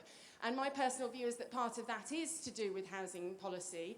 The housing crisis is, of course, particularly driving the growing inequality between the young and the old. And we need to grab that hands-on, and we need to develop, to my mind, a freestanding radical policy to address this issue if we want to appeal, in particular, to younger voters. Just one final comment. I saw something the other day from Momentum, which have obviously been very instrumental in Labour in terms of winning the youth vote there, and they actually said that they thought part of that success was their focus on radical housing policy, and that if any other political party were to actually take this issue and develop something good, then they would be worried about that. So I think we need to look at this in developing our policy. Thank you. I'm going to take 2 more comments around questions 1 and 2. Then I'm going to go back to either Sal or Mark to just sort of quickly comment on that, and then we'll move on to questions 3 and 4. So if anyone specifically around the targeting of the strategy on voters on question 1 and 2 and the pro-European message. So I've got a gentleman here in the middle and someone right up at the back corner up there. That would be fantastic. I will come that way, I promise. Hi, my name is Peter Brand. I'm from what used to be Malcolm Bruce's Gordon constituency. My comments about question 1 and quite a lot of the questions that I've heard so far, which seem to me to be very tactically based questions, and I want to address the strategy. I'm concerned about targeting only 25 to 30% of the voters. I think their party needs to have greater aspirations than that. And I'm reacting against the one-dimensional proposition of trying to become the opposition to the Tories. I think a two-dimensional picture of the political landscape is more helpful. We put the Tories in one corner, Labour in another, and we occupy a third corner. So that's my strategic vision. Thank you. Ollie Glover from Wandsworth Liberal Democrats. I think the first thing I want to say is I agree with Mark Pack's and David Howarth's belief in the requirement for a core vote strategy, and just slightly disagree with what the previous speaker said. What Mark Pack writes in that document is that we need to get a 20% core vote that we can consistently rely on voting for us, that we then build on to persuade others. And obviously, and clearly, the fact we had the lowest vote share in the general election since 1959 shows that we absolutely don't have that. How to achieve that is the difficult thing, and I think one thing we need to do more of as a party is be more able to rebut what Labour criticises us for in terms of our role with the Conservatives, because it still is really toxic on the doorstep, I generally find, and I don't think we've got a compelling narrative around it. On the Europe issue, I think, yes, we should continue making the pro-European case, but we need more than that. We need some really compelling and enticing policy hooks on issues that are really important to real non-political people, if I can use that phrase. I agree with what a colleague over there said about housing, stuff about public services, stuff about people on low incomes. You look at the conference agenda and a lot of our stuff is sort of quite intellectual, sort of quite stuff that graduates are interested in. I'm not dissing all of that, but we need stuff that really resonates with people, particularly in Labour-facing areas, I think. Thank you very much. I'm going to come to now Sal or Mark, which of you wish to so just make a few comments. Yeah, sure. Thank you. Lots of really, really good points there. To maybe just pick up on 2 or 3 of them.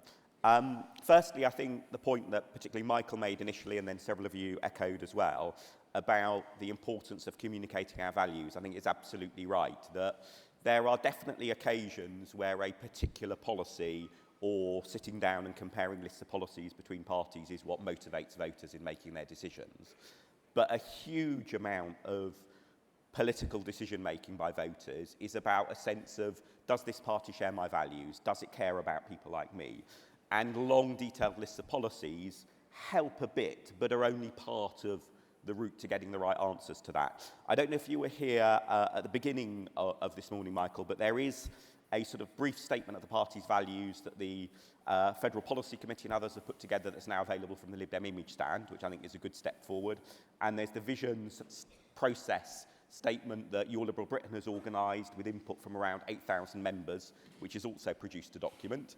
Obviously, we've now gone from a position of having no statement of our values to 2, but hopefully, I think, as we work through this over the next few months, we can end up with both a strategy but an accompanying statement of values that really does the business on that. Several people touched on the question of Europe in different ways, and I think our job in sort of drawing up a strategy to then propose to conference to be voted on is not to overlap too much with the policy decision-making process that is going along at the same time. So I think, and I hope you'll agree with this, Sal. I think it's probably fair to say that we will listen with a lot of interest to what the debate is tomorrow on Europe and what the outcome of that is, and then make sure that the strategy that is further developed after this conference fits whatever that democratic decision and outcome is. I would just finally make one other point, which touches on the question about the local government base. There are some references to that on page 7 and 8, but it's absolutely a fair point that there isn't a direct question about that. And so either in sort of responding to the consultation at conference or the online survey subsequently, if there are other points that you have that are important to make that don't fit with the particular list of questions, please don't feel that therefore you can't make them. Because I think the point about the local government base is a good example of something there where, certainly with the advantage of hindsight, looking now again at page 8, we could have probably pulled out a bit more explicitly, and we need to make sure we do that for the final version of the strategy. I'll just add a couple of very brief points from the party perspective. We're sort of half answering some of the questions. Michael, thank you very much for your comments. And as Mark has said, Agenda 2020, which you debated and passed in the autumn, talks about our policy values. And new members, when they get their membership pack, get the preamble to the Constitution, as well as links to things like Agenda 2020 and other points. What this strategy paper is not going to be about is specific policy. Although, Laura, your point about housing is absolutely vital, and I'm really pleased tomorrow afternoon at 3:30 there is a debate on safe standards for housing, and we have had housing papers in the past. But the key thing about this is making sure that we've got that core message on policy to be able to assure ourselves that we've got our core vote and to expand. Because I don't know about you, but I'm not happy to remain with just 25 to 30% of the vote. We need to be able to progress back to a much broader base, and that means making sure that our message is absolutely clear. Thank you, Sal. Right, we're going to move on now to questions 3 and question 4. I know we've kind of strayed into some of this territory already. So what should our attitude be towards working with pro-Europeans and Liberals who are not members of the Liberal Democrats? And how much should we focus on securing broader Liberal and Democratic change in society outside of an immediate focus on winning elections? I'm going to focus on the sides. I'm going to come over here. So the gentleman there and the gentleman there. And also, if we've got some newer members, this is a really good way for you to start to get involved. As you can see, it's very easy. Just pop your hand up, and I will come to you. Okay, I'm Bernard Ares from D66, the Liberal Democrats in the Netherlands. We are the so pro-European party over there, by the way. And our tactic is we have been profiling ourselves as the education quality party for the past 20 years. That gets you into the door, and once you get into the door, you can start talking about Europe. So get housing, education, and that kind of thing as a profiling point, as a good profiling point as being pro-Europe already is, and you get in the door, and you get a broadening of your... Since we did this, we rose from 3 seats in the 150 seats parliament to 19 seats, and we're now in coalition government talks. So, Yay.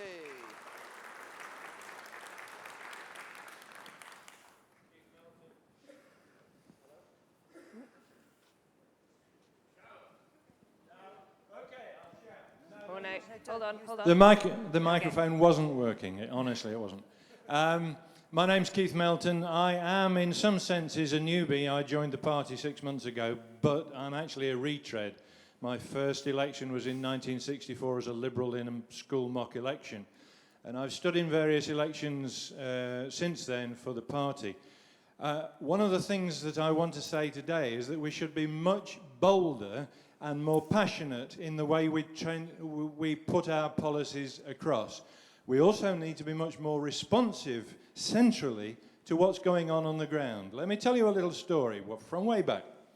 I fought Broxtowe in 1983 in the beginnings of the alliance. And at the beginning of the election, I went to Beeston High Street and people walked around me as if I was a rock in the middle of the river. Because this campaign was being successful both nationally and locally, at the end of the campaign, people were walking towards me. They wanted to speak to the Liberal candidate in Broxtowe. We came in second place. I fought Broxtowe again in 1987. It was still alliance time. And there was a question during the course of the election, if you were in the balance of power position, would you support Mrs. Thatcher? David Steele said, no, we wouldn't support Mrs. Thatcher. Later in the day, David Owen said, yes, we would support Mrs. Thatcher. The very next morning, people started walking around me as if I was a rock in the river. I contacted Central Party headquarters, and nobody did anything about it. And in the same way, during the last election, I was very conscious of, when I was canvassing, people said the Liberal Party, Liberal Democrats are not being sufficiently robust and passionate about Europe. And what I wanted to do was to try to get the party to revoke Article 50. I contacted party headquarters and nothing happened. And I believe that the same thing was happening out there in election land. People were walking around Liberal Democrats because they were not being sufficiently passionate at the centre about being pro-Europe. So I think we have to be passionate as candidates, as the centre, but we also need to respond to the people on the ground who are actually feeling what's happening in their own areas. And that doesn't happen in this party, and I think it should. Thank you. Again, I would like to see some more women with their hands up. I would like to maybe see some of our younger members as well, and hear from you guys, because I see there's a few of you sort of dotted about. If you come over to this side, I've got two gentlemen again, but there's a gentleman here and a gentleman there. Thank you.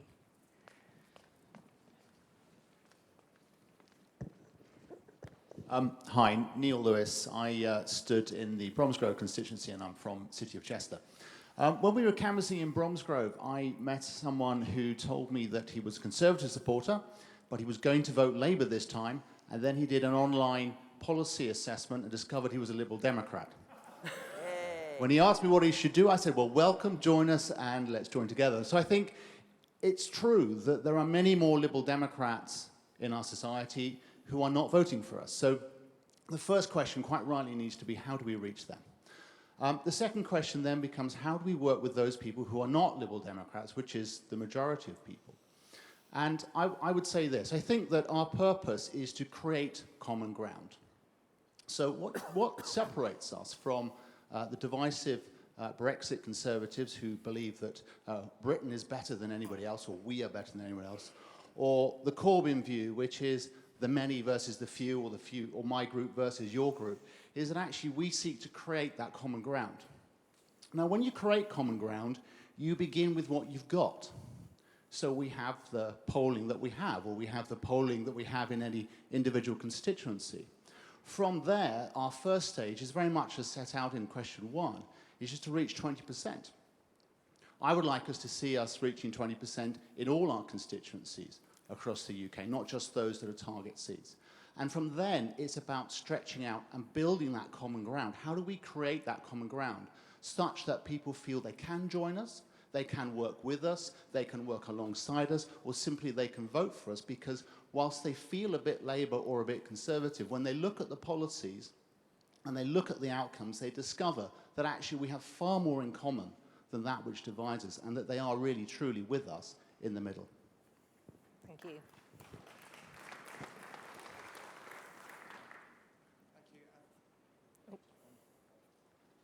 Hello, I'm Richard Rowan from Bournemouth, so welcome to Bournemouth.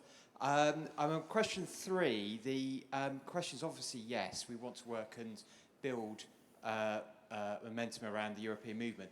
I think the question really should be, are we mobilising and ready to win a second referendum? At this stage, I think if we were to look at the polls and the general election result and ourselves as a party, I'm not sure we can answer that confidently. So if the question was rephrased as how do we get ready to mobilise and win the second referendum, hopefully in 2019? Third, yeah, accept that. Then the question from there is, it naturally follows we have to build alliances, and it is an 18-month campaign. Even if we don't get the third referendum, then of course we're still building those alliances and still showing our values. So if that question could be rephrased slightly. Thank you. Thank you. Right, let's see who we've got here. Okay, there's a gentleman in a blue shirt up there and another gentleman here. Come on, ladies. I think we can do better. I'll come to you in a moment. Oh, there's a lady here as well. Okay, so we'll take these two gentlemen, then we're going to take these two ladies. Hello? Yeah. Tom Barney, Lancaster and Morecambe. We lost a leader in the summer. I don't want to comment directly on the circumstances of that, but when it happens, can we minimise the danger to the party and the damage to the party in certain ways? 60 years ago, there were people who were identified publicly with the party and could speak with eloquence and with authority and contributed to the party's reputation as well as their own. But where today are our Ludovic Kennedy or John Arlott? Where even are our Conrad Russell or Tim Garden? These are all people who contributed in that way and raised the party's standing with the public. I'm sure such people exist, but we do need to bring them on, and we need to think about how to do that. Thank you. Hello, I'm Nick Belfit. I stood as a parliamentary candidate for the first time ever on the Isle of Wight, which used to be one of the biggest Liberal strongholds, and unfortunately we lost our deposit for the first time since the war. So you can just see the kind of problems we're having. But what I wanted to, about question 3, and actually I kind of disagree a little bit with the gentleman over there about pro-European alliances. I agree we need to be more motivated when it comes to, for example, pro-European people are coming here tomorrow to protest in front of us. We should be out there welcoming them, trying to hand out membership forms to them. So we need to be more reactive. That's but brave. the other side of it is that we lost our deposit by only a small amount of votes, and we lost it because we lost Liberal voters who were confused about who to vote for. A lot of them voted Green because of the pro-European message, and it's because our leaders or people, when we're here all together, we're all going, yeah, all our values, we all agree, yeah, that's all great. And then as soon as we leave, we have people going, well, I've got a bit of a Brexit seat, so I'm not going to do the pro-European message too much. I'm not going to. You know, when we have the debates between should we be Brexit or not Brexit, or should we be free market or not free market, that's in here. That's when we have debates. But when we have everything that we stand for, we should all go out and do it all the time. And I'm not talking just individuals. It's the big people as well. It's Nick Clegg. It's Norman Lamb. They shouldn't be coming out and saying we're half Brexit. No, we're fully against it. That's what we've decided. You have to back it as well. Thank you. So I've got a lady here and a lady just over here. Oh, hold on. There's your microphone there.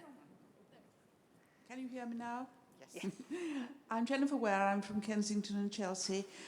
I am absolutely with everybody, our values, etc., and everybody was feel. But people vote very usually, the great majority, on an immediate issue. Now, if there is an election in the near future, which is possible, the one issue which will gather the entire national health community and most of the electorate is, of course, Hunt. We should end the policy on National Health Service pay. Now, if we go out hard and strong on that, then we shall win the election. I'm quite sure of that, and I've got the assurance of many senior people in the National Health Service that they will campaign on our behalf. Thank you. Thank you. Hello, I'm Alice Thompson from Bournemouth Cottage, Cheshire. I'm the only Liberal Democrat in my village, and I'm. You're not alone in that. And I've asked my parents to bring me down here, and I'm very keen to listen and to say that, yes, I voted for Brexit, but I've changed my mind because I think that Brexit is going to be very decisive and divisive, and I hope that one of the policies is that we have a third referendum. Thank you. Thank you. Thank you very much. Right, I'm just going to take a couple more comments on this section before we move on to organisational strategy. So this is your point to pop your hand up on the political strategy. I'm going to go back up to the galleries. So I've got a gentleman waving over here. I've got lots of people waving.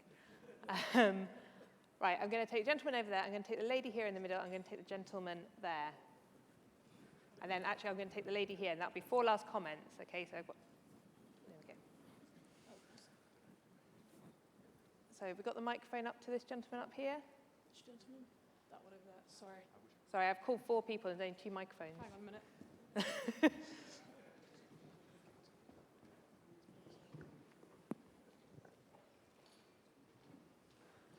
Yeah, if we take this lady here first, and then by that time the microphone should have got to the gentleman over here. So we'll take this lady first, and then we'll go up to the side. Okay.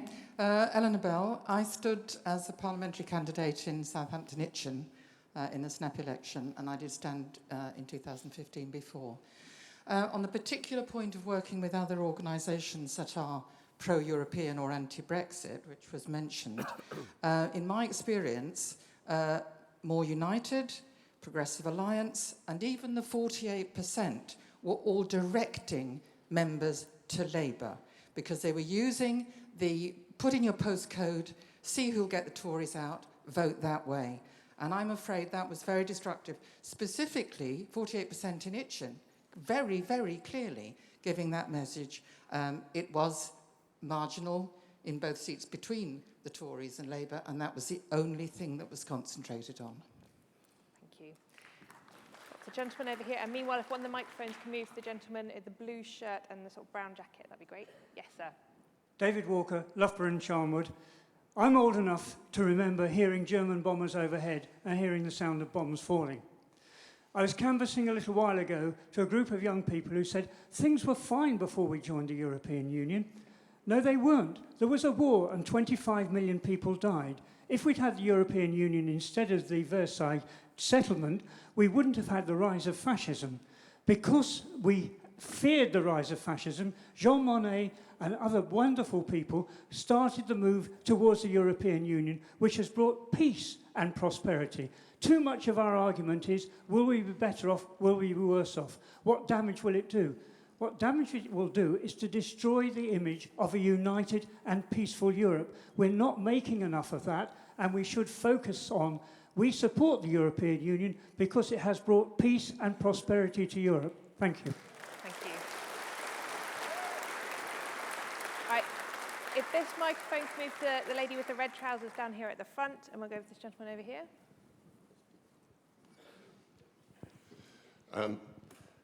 Greg Conliffe. I come locally from Salisbury. My question is really aimed again at housing, and I would join with the lady who spoke previously. I think we actually need a financial strategy for affordable housing. I look at all of the parties, that includes us, who are saying, well, we'll build 300,000 houses. Well, I work for the New Town Commission. I'm an architect. I know how long it takes to do this.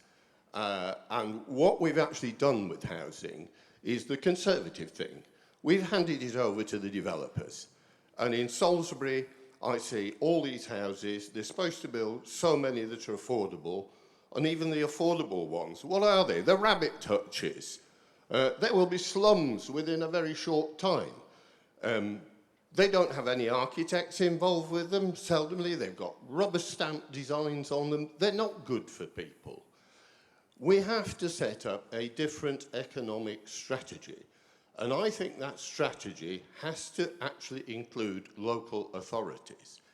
It can be very, very different to the old strategy of mass social housing.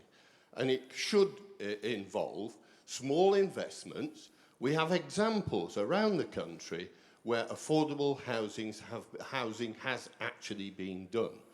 But the strategy must be to fund local authorities and housing associations to actually do that. Because on supply and demand, it's just not working. The demand for housing exceeds the supply, and therefore, by the very economic nature, the housing is too expensive, and the developers, in actual fact, have got a bottom line which they add on, and that is the profit and other interest. They're also, I think it's about 80% of housing development is actually done by the big developers. There's a question about availability of labour to build, and I find in Salisbury that these big developers, they're not using local labour. They're not doing anything to the local construction industry. And I've found over my time in being involved in this, that many of these SMEs, these small building firms, they are excellent. They've got good craftsmen. We need to deploy them. We need to put housing back to the local community. We need a sort of housing localism. And I think this party must absolutely define itself with a new financial housing strategy based on our local authorities. At the moment, local authorities cannot borrow to build at all. We cannot build.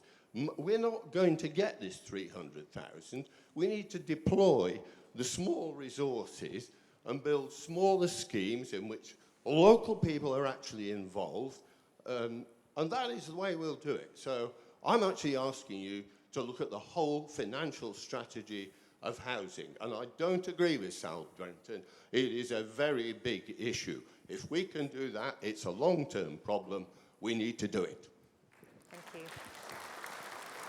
Lady down here. Hi, conference. I'm Fran Aborski. I'm a county and district councillor in Worcestershire. I'm the only Lib Dem county councillor in the north of the whole of that county. And I've been actively involved in every election campaign at some level since 1970, and I've been a councillor since 73. First Thursday in May this year, I got re-elected to the county council with something like 46% of the vote in my division. The following month, barely more than voted for me as a county councillor voted for the Lib Dem candidate in our constituency. And one of the things that people kept saying to me was, Fran, we know what you stand for locally. We don't know what your party's standing for nationally. And I totally agree with what Michael Meadowcroft said earlier on this morning. We've got to know what our beliefs are. We've got to define our beliefs, and we've got to publicise them. I was quite horrified at some of the people in my electorate who voted Labour because, well, at least we knew what they stood for. And we don't understand your line on Brexit because we don't understand what Europe really meant for us.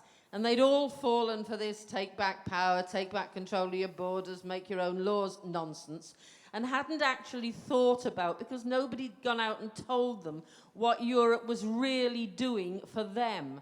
My core vote is 50% social housing, 50% middle class vote. And all of them know what we stand for locally, but most of them just don't know what we stand for nationally. Yes, I'll work with pro-Europeans from anywhere, more or less, but I do think that we as a party have got to get out there, define ourselves, and sell our key beliefs rather than hanging on to what we agree with other people about.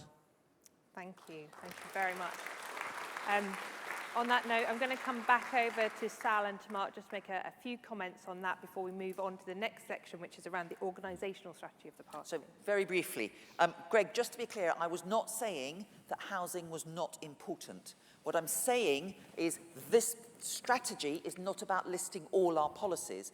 And just to reassure you, everything that you said is current party policy and was in the manifesto, particularly the importance of making sure that local authorities and housing associations can build rather than Treasury taking the money back. And you're right, that's why it's Treasury and local government together who can make it work. And we were a sole lone voice on that.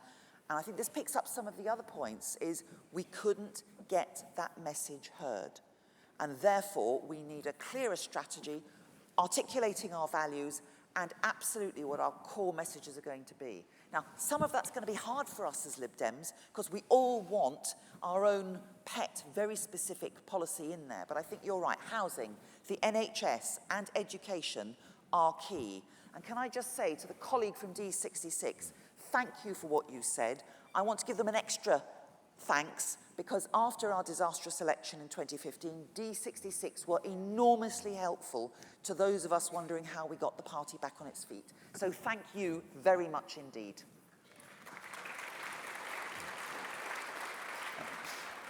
I just wanted to very briefly add two things to what Sal said. Firstly, because several people mentioned having stood either in the local or the general election this year. So thank you for that, because this, strategies only really have an effect when it's people like yourselves and your teams who help bring them to life in local communities all around the country. So thank you very much to everyone who mentioned being a candidate or helping our candidates in the elections this year.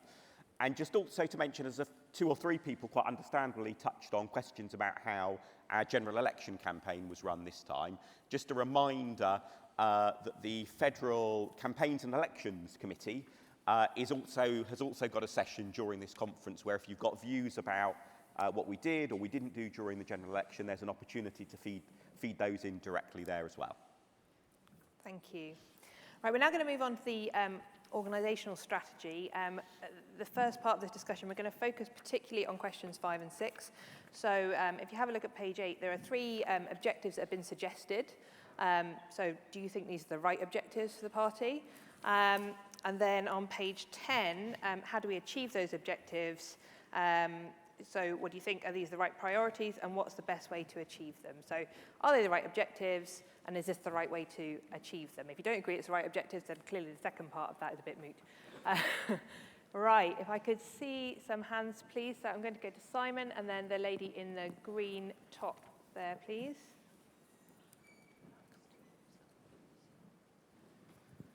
Thank you very much. Thank you, Jenny. Simon Hughes, Southwark. One of the objectives is that we should have a broader base of popularity.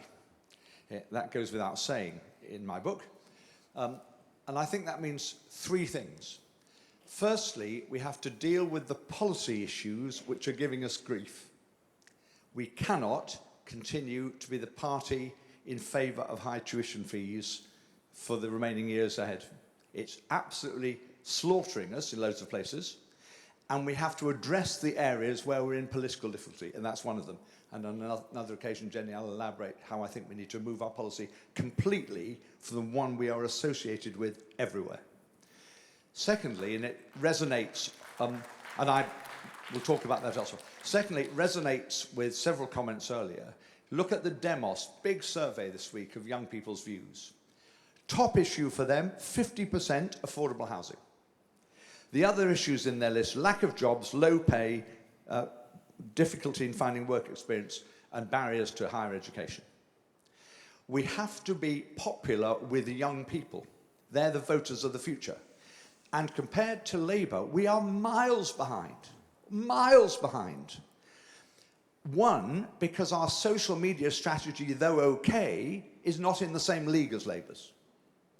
And unless we have a social media strategy that gets through to young people and other people, we are never going to win other elections, because a lot of people rely on that. The second is that I don't think that we ought to have a core vote canvassing strategy. I've never thought it. I believe you knock on every door, which is now what Labour do. You vote on Leave and Remain people. If they're Leave voters, then they may support you because of social housing policy. If they're Remain voters, they may support you on European policy. But we are reducing the people we're talking to because we keep on thinking we only want to talk to people like us.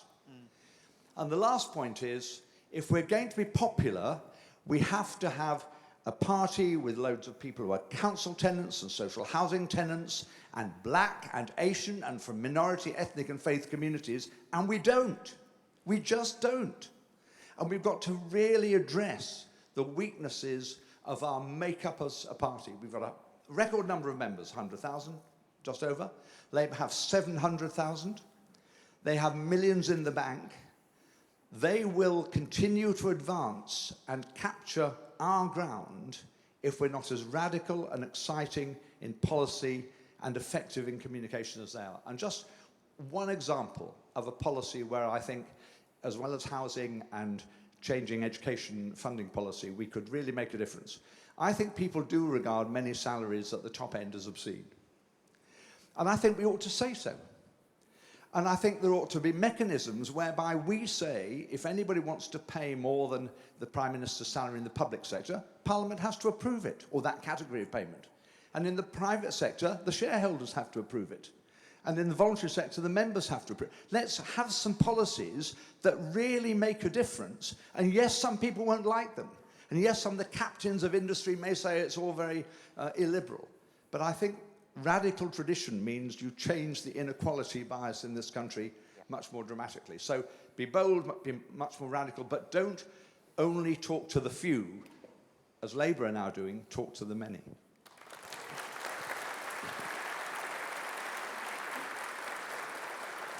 Thank you. Lady there. Hi, Lois Norton from Wealdon constituency. I wanted to talk relevant to question 6, particularly about giving members the right tools. I'm speaking as a retired IT person with a business applications background rather than a technical one. Absolutely need to focus on identifying properly business needs of the party before looking at technical solutions. You understand the business needs, then you address those needs. Otherwise, you come up with technical solutions which are looking for problems when you haven't even identified properly the problems you need to solve. You have to talk to the poor bloody infantry, including out in the most remote, failing local party. You may be surprised at what they tell you, and it can be fatal not doing so. Been there, got that, done the t-shirt, or whatever. If we're working towards a broader base of popularity, we need to enable these weaker areas. The history of ruthless targeting has left them to wither on the vine. If they've got very few members, then they've got very little money. They can't afford tools like Connect, and they probably don't have the resources to use them properly either. At the same time, the impending changes to data protection legislation are going to mean that the compliance department needs to have a very much greater say in what IT tools are used in all levels of the party than it does at present. Otherwise, we could be in for a few million quid in fines to pay, and I'm not paying it, that's for sure. Thank you very much. I'm conscious quite a few people have joined us in the last 10 minutes. We are discussing this strategy document, and there are copies of it around the hall in various places. We're currently looking at organisational strategy. Okay, if we take another couple of comments. So there's a lady here in the sort of orangey shirt, and then we'll go right up the back. There's a gentleman there with his hand up, almost right at the back there. Councillor Wendy Taylor from Newcastle and PPC for Newcastle East for the last 3 elections. I do agree with the main points of this and the objectives, and I just wanted to comment on the running issue-led campaigns, and particularly supporting the lady who spoke about the NHS earlier. I'm an NHS consultant. I do think we've got a huge base there that we could tackle. We had some good messages in the manifesto, but they didn't get through. You know, it was a one day, you know, we're going to put a penny on income tax, and then it was all lost. Social care is a huge issue. We have to be the party that puts forward a full argued case for how we're going to integrate health and social care and how we're going to solve the funding problems of the NHS. If we're not going to get the cross-party convention that Norman called for, then we should do it ourselves and make this a really big issue-led campaign. Yes, we also need to do one on affordable housing. I do think the issue-led campaigns are the way we're going to attract people who believe very strongly in these issues. So very much more on the NHS, please. Thank you. Hello. Rick Howard, Croydon, Liberal Democrats. I'd just like to echo some of the points Simon Hughes made there and say that when it comes to broadening the popularity of our party, a lot of the answers were already in the hall today. So I go back to my journey to becoming a Liberal Democrat, and it was in the election campaign, and after work I had a very lively debate with 2 friends, one a Tory, one Labour, who sat there and argued, you know, like cat and dog between them as to who should vote for. I then explained that I was actually going to vote for the Liberal Democrats, and their response to me was, well, what do they stand for?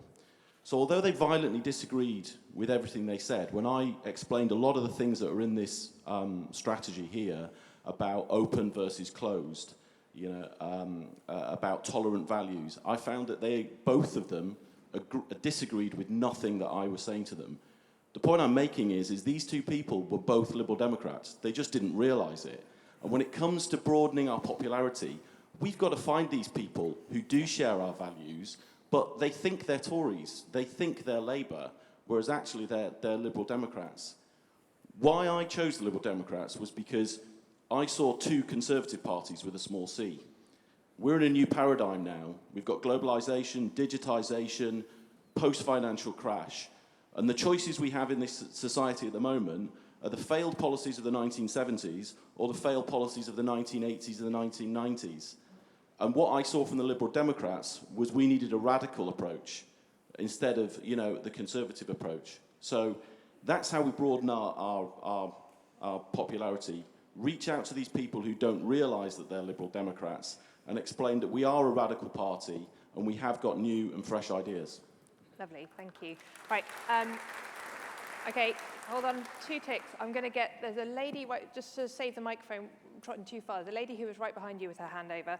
I've got a very patient gentleman with a beard and sort of check shirt over here, and then I'm going to come over in this direction in a moment. So if we hear from the lady here, the gentleman here, and I'm going to come to this wing. Yes.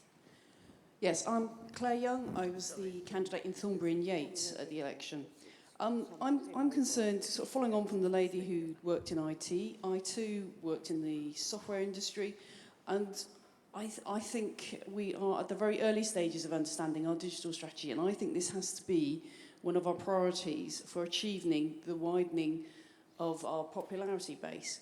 And I think we have to be very concerned about big data and the way it's being used. It's all very secretive. It allows people with big money to do things behind the scenes in a way that I think we're only just beginning to understand. And I think this needs to be one of our priorities to increase our understanding of this, to think about how we can tackle it. If we haven't got the financial resources, how can we start mustering our new membership and to sort of take the battle on a voluntary basis, and I think this is something we need to do a lot more work on. Thank you. Yeah. The gentleman with the check shirt, you've had your hand up for quite a while. Yes. Hi, yes. Thinking about how in the past political parties have managed to get lots of votes. Sorry, what's your My name's Christopher Gilly. I'm from Hounslow. It occurs to me that whereas everybody in this hall is very politically engaged and looks at a lot of policies and reads a lot of policies and thinks about a lot of policies, a lot of people don't.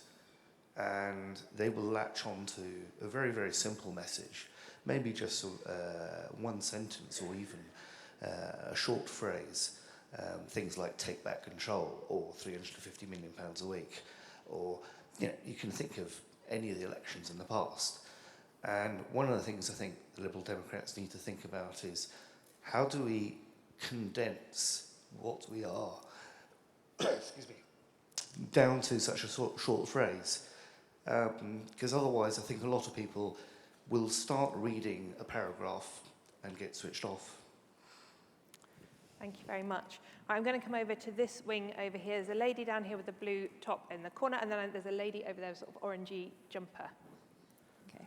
Diane Riddell, member for Wandswick. A couple of things.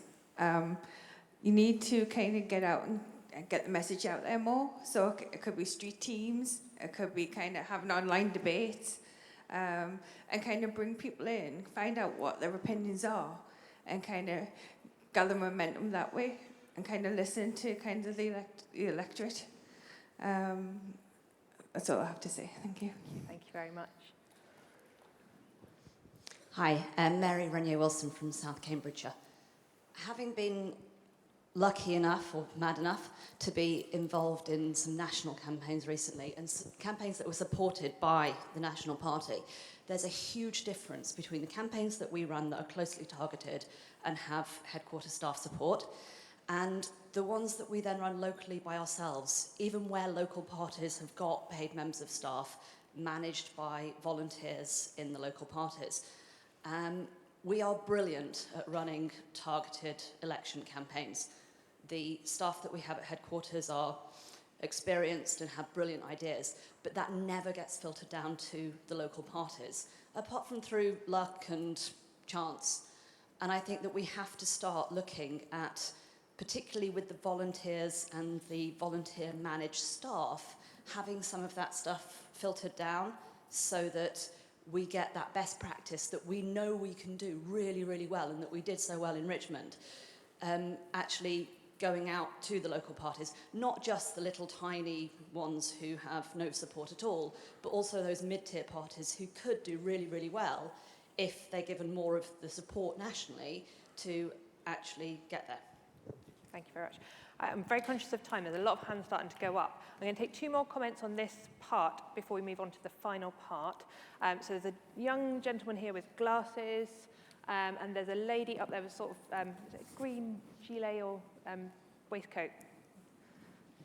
Hi, Richard Kilpatrick, Manchester Withington. I want to talk largely about three aspects of this. The first one is targeting. I want to talk about something that this party don't really particularly want to talk about at the moment, which is our Labour-facing seats. I'm very worried, and one of the main aspects that I want to particularly make Mark and Sal aware of, is if we continue to target just where we are second, then this party faces, quite frankly, an existential crisis. We have gone from being second in 300 plus constituencies when I first joined the party to less than 40. And I'm sure that no one in this hall would like to see us maximise our seats at 40 and level out, and that is it. The second aspect is to touch on a few points that people have made in the room, which is quite frankly, party policy in our northern cities isn't getting through. And to a certain extent, I think that's a result of, since coalition, federal bodies and conference have been less likely to talk about the radical policies that we should be talking about. And it seems that every time we have an internal election, that rhetoric changes slightly. People talk about the need to talk about relevant radical policy, and then it never really materialises. We're in a situation in Manchester where we were close to running that city. We now have one councillor. We're up against 95 Labour councillors, and it's hard.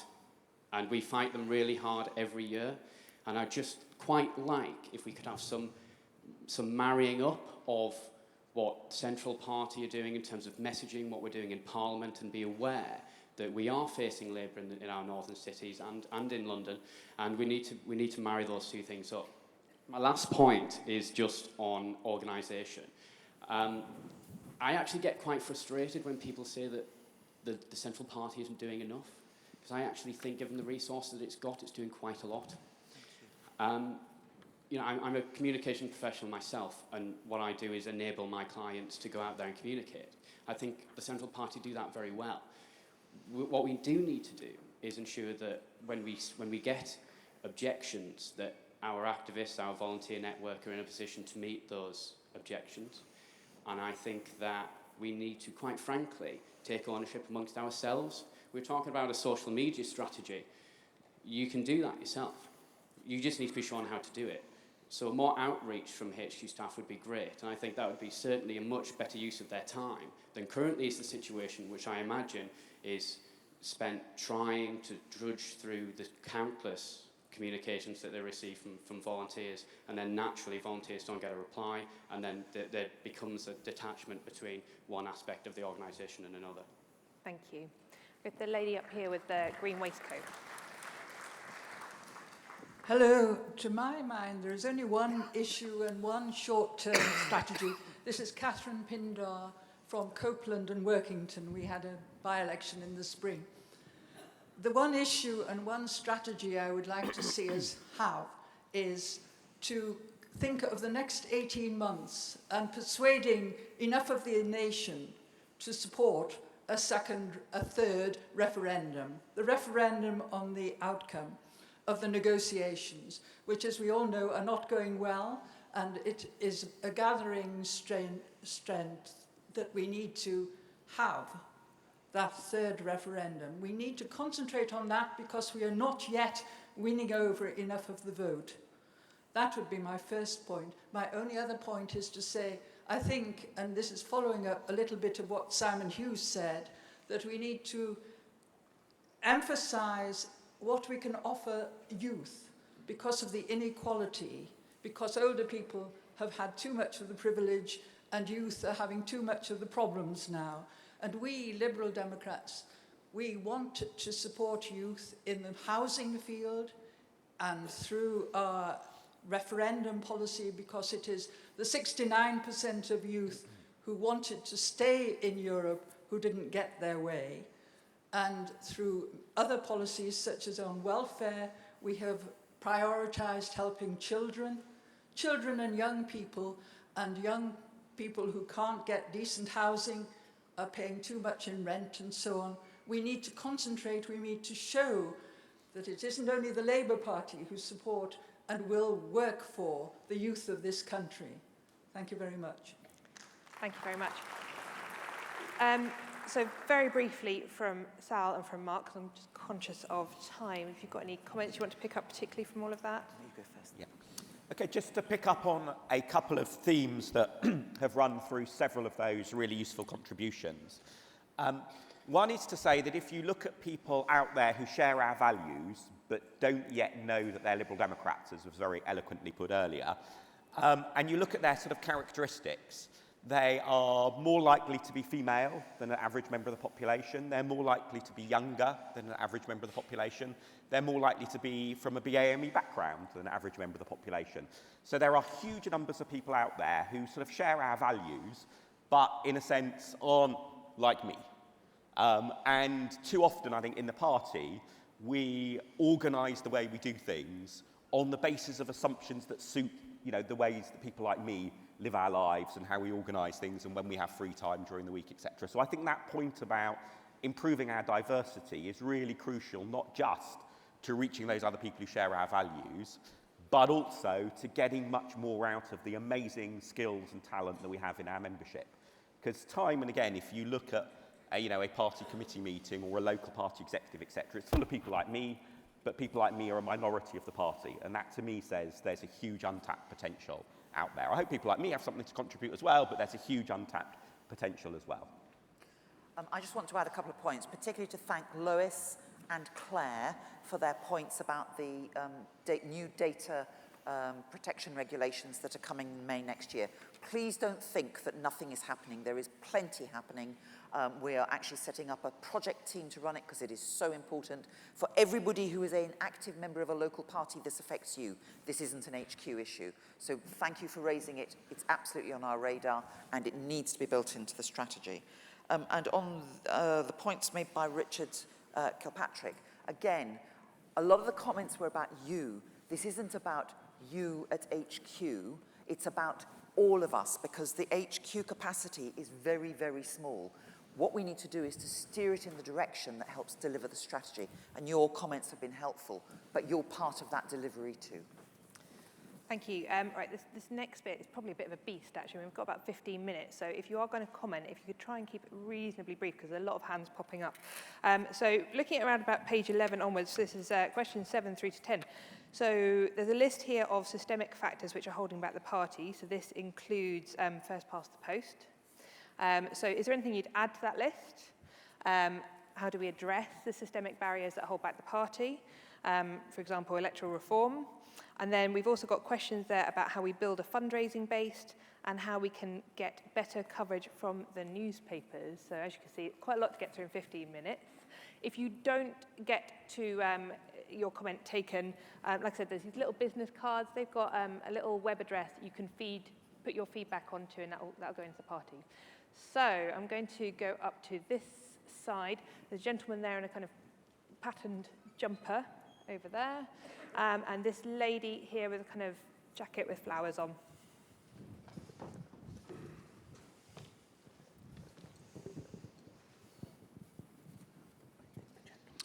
Hi, I'm James Cole from the Tunbridge Wells Party, and I'm a alumni of Aberystwyth University. Speaking especially to fundraising, the Welsh Liberal Democrats are not doing well at all currently, unfortunately.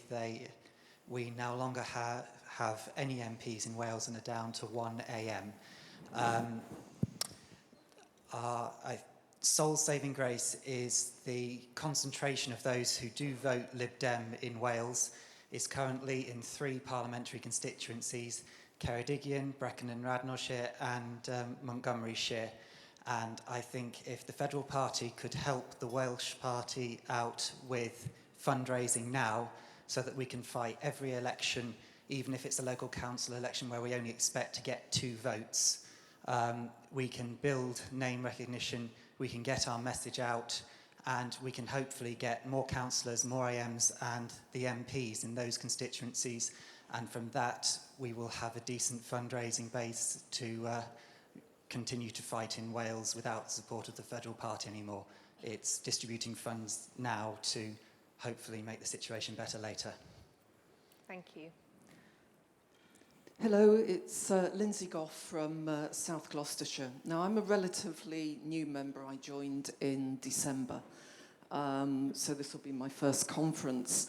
One thing I'd like to observe is that when we're talking about systemic issues, we're missing the point that people are tribal. So the gentleman up there did allude to it. He was saying that, you know, he was speaking to Conservative and Labour colleagues at work, but actually they were Liberal Democrats. So we need to acknowledge that people are tribal. They may not pay any attention to the policies of our party or their own party. They will vote the way they always have voted. Now, if we're going to take them away from their tribe, we need to make them feel good about that and not that they are betraying their tribe. So what I would suggest is that starting today, we have an ongoing drumbeat of messages. We're creating a movement because people have to, it's like creating a brand. You say, yes, I want this, and you make people want to come across. And I think all this talk about what's the right policy and what isn't the right policy is very good, it's very important, but the first thing is the tribe. Thank you, and welcome to the party, and welcome, thank you for your very first contribution. So I've got the gentleman here in the wheelchair and the lady here in the front row.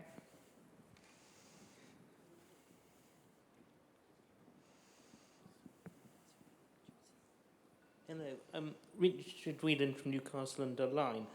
I would say that a large part of our problem is that we've got too many, that our decision-making process is very complex. It needs to be more streamlined. There's too many federal committees. I think if we have a more streamlined process, it would be easier to make policy, and it'd be easier to actually get good policy and get a good strategy and get good everything in order to get all these other points that have been discussed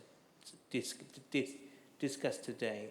I think there's a lot of duplication between a lot of the federal committees, and also, you know, between the parts of the party. I don't see why, for example, the English, the actual functions of the English party cannot be done by the English regions. I think there's too much duplication, and if we had a flatter structure, we might be able to get things done a lot easily. Thank you. Hello, my name is Deborah Unger. I was a candidate in Chingford and Woodford Green. I'm quite new to the party. I would like to build on what Simon said and a couple of other people about targeting the young people and getting our message across more clearly and more acceptably, and also the tribal issue. Something that we haven't mentioned here at all is humour. We are a party that doesn't seem to make people laugh in the right way. We are too often the butt of people's jokes. And I think that what we need to do is have a very clever communication strategy that does build on social media, that takes the good things within our party. We are the radical centre. We are overwhelmingly white and middle class, and we want to reach out to a broader audience, but we can only do that if we catch their interest and we make them laugh, I think, is a very good way to do that. So I would say build on that, reach those audiences, take our messages. Our policies are right, but we have to get that message across in the most successful way we can. Make people laugh. Fabulous. Thank you very much. Right, okay, I've got a lady over here frantically waving. I've got a gentleman right in the middle with a T-shirt and sort of pattern on it.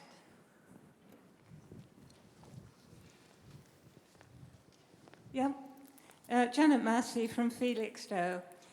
During the debate on the electoral reform, what I did see in Felixstowe was a cover of a local newspaper, absolutely so rude about Nick Clegg that it was disgusting. I sent that in to the Electoral Commission and got the report that this was something for the police to deal with.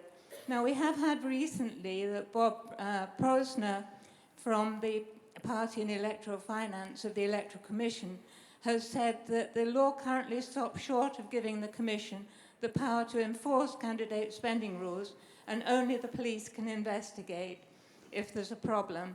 It's time to end that abnormality and give us the power to investigate and sanction. Therefore, I would call on whoever can to go to the Electoral Commission and say, yes, we must have more fairness. That would save us funds. Thank you very much. Gentleman there in the middle. Hi, that's loud. Philip Smith, Leicester. My point is on electoral reform and the way we approach it, because clearly there is a problem. First past the post, broken. Absolutely and totally broken. The last election showed it. The last time the Conservatives got that kind of vote share, overwhelming majority. This time, they're in a minority government. The thing we have to do, though, is if you go to the public and say it's broken, they've got fatigue. They don't want to hear the message, so we need to approach it differently. We need to get our views and our policies, what we stand for across, and get people to say, this is what we stand for, these are how we will benefit you, how do we do it? Oh, electoral reform. We need to switch the message around so that electoral reform is the solution that helps people get what they need. Thanks. Fabulous, thank you very much. I've got a very patient gentleman over here who's had his hand up for quite a long time in a sort of taupe jacket. And I'm looking around, and this lady here with long hair with her hand up and a bit of paper. Nick Watts, Kettering and Welling. Sorry, it was the gentleman behind you. I'll take you as well, and then the gentleman behind you. We'll add you in as well, because, yes. No, you go for it, and then we'll have you after that. Thank you. Nick Watts, Kettering and Wellingborough. I'd like to go back to the point that was made about the time that Simon Hughes was speaking and the gentleman after him about what do we stand for. And one of the things is electoral reform. I think we also need to be able to tell a good story about ourselves when we were in coalition. And one of the things where not very much happened was in the area of electoral reform. We have to recognise that the Fixed Term Parliament Act was really only baby steps. And that as far as the AV referendum was concerned, that we got a bad deal from the Conservatives. There have now been 2 hung parliaments in 8 years. And I think if we keep banging on the message that first past the post does not deliver a strong government that's sort of certain of its purpose, people will sympathise and see that we're not simply trying to get something that gets more power for Liberal Democrats. But I think the wider message is we still need to tell a good story about what we did in coalition and how that compares with the policy and strategy we have now. Lovely, thank you.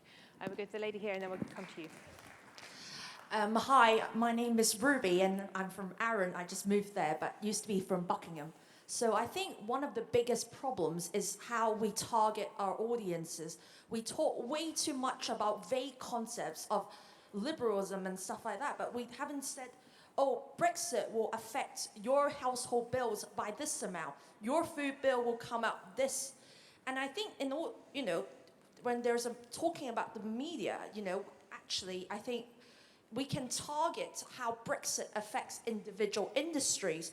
So I'm good friends with a lot of chefs, and if you talk about concepts of political engagement, they would literally care nothing about it.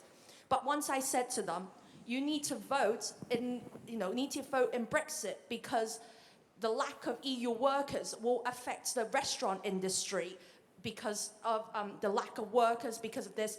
You need to target the message to specific industry. You need to target, for example, to the farmers. Without the EU grants, this and this you will lose X amount of money, Y amount of money.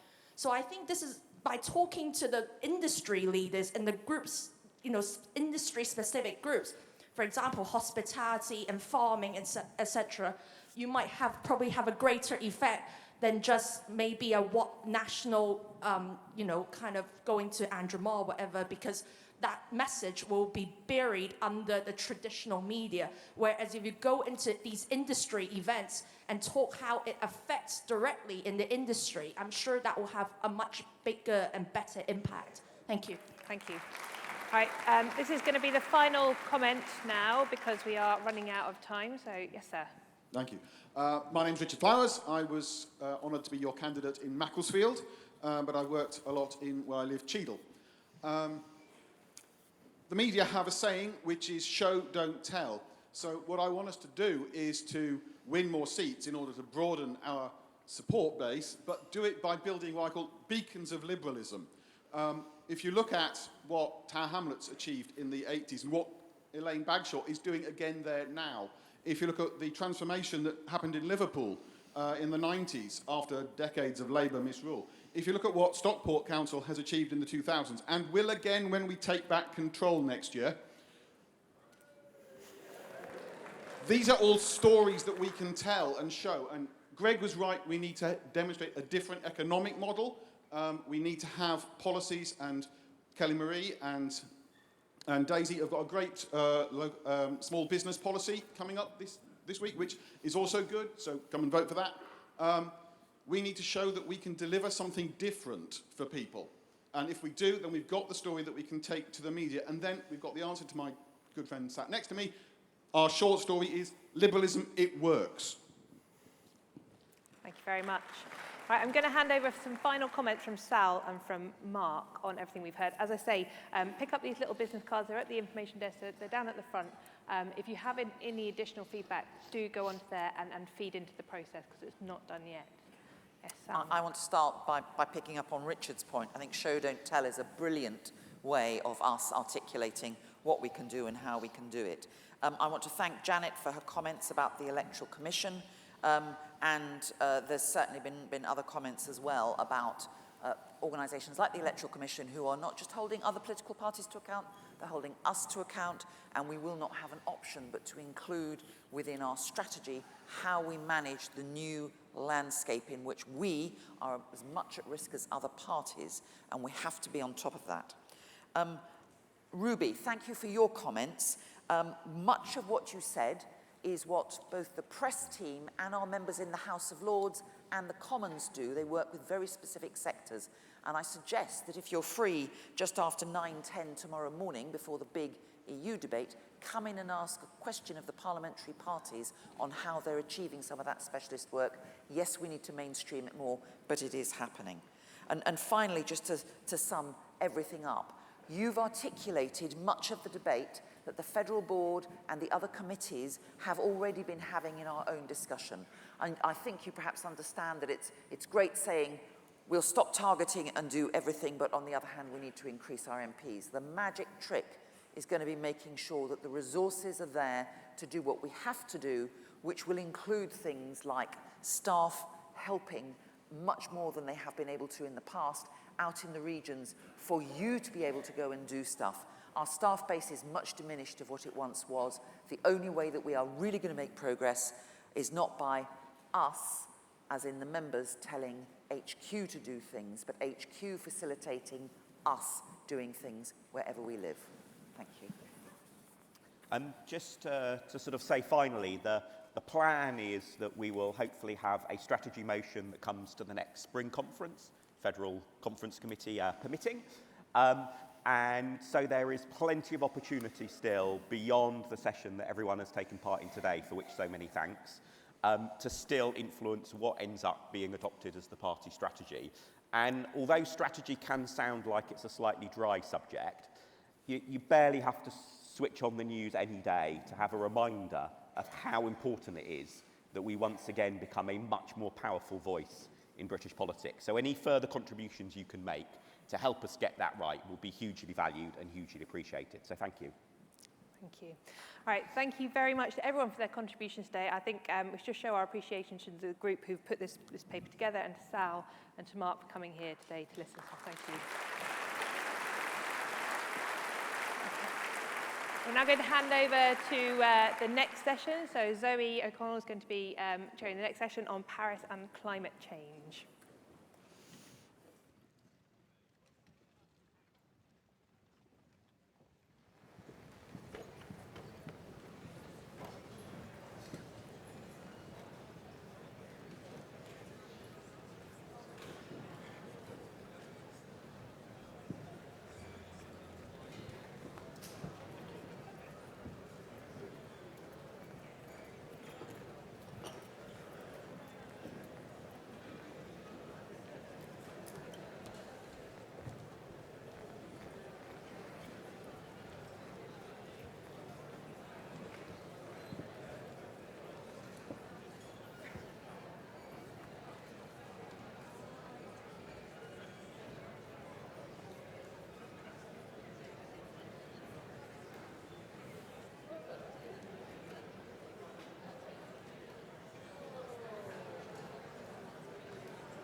Good morning, conference. Could I ask those of you who are leaving to do so quickly and quietly so we can move on with the next item? Before I do, a quick reminder, you do still have time to vote in the emergency motions ballot. You can find the voting papers for that on the back of your conference daily. We're now moving to the policy motion F6, the Paris Agreement and UK climate change policy, which you can find on page 13 of your agenda. There are drafting amendments to lines 35 and 45, which you can find on page 5 of Conference Daily. Without further ado, can I ask Mariam Mahood from North East Fife to stand by, and I now call Baroness Lynn Featherstone, who is our Energy and Climate Change spokes, to propose the motion. Lynn. Thank you, Zoe. Always ahead of the game here. Right, conference, good morning. It was a glorious moment in time, the signing of that wonderful Paris Agreement. The world coming together to do the right thing, thinking of future generations, accepting responsibility, taking action to turn the tide. A real moment in time. But time is not on our side, and the battle is intensifying. Even as 97% of experts, so beloved of Michael Gove, agree on climate change, even as the world agrees on climate change, even as we have had the hottest summers, the wettest storms, sea levels rising, and the fiercest hurricanes in history, climate deniers still propagate untruths. It's a hoax made up by the Chinese, it's a scam, scientists are fudging the numbers. No, obviously no. In my time as Minister for International Development, I saw firsthand the impact that climate change is already having in some of the poorest areas of the world. I stood in Darfur and I felt the desertification under my feet. I saw with my own eyes what too much water in Asia and too little in Africa can bring. I implored governments and leaders to stop the fight between people over scarce resources. I visited communities learning to adapt to climate change. Those who live in areas already deeply affected by climate change don't question its existence. They see it, they suffer it, but they did not cause it. If we do not succeed in adaptation, mitigation, and keeping the temperature rise below 2 degrees, then the tide of human misery that we have seen fleeing conflict will be as nothing compared to those fleeing the worst ravages of climate change. But we have formidable foes in our endeavor. Donald Trump, need I say more? Big players with big financial interests and influence. And then, of course, there's Brexit. The EU is the most ambitious bloc in the international climate negotiations, mainly thanks to us and our leadership. So if the UK is serious about climate leadership, it makes no sense to separate ourselves off in every way. There have been positive signs. I'm sure you all read about it just the last week. The cost of offshore wind has plummeted to half that of nuclear, and it opens up huge potential for further investment in wind energy.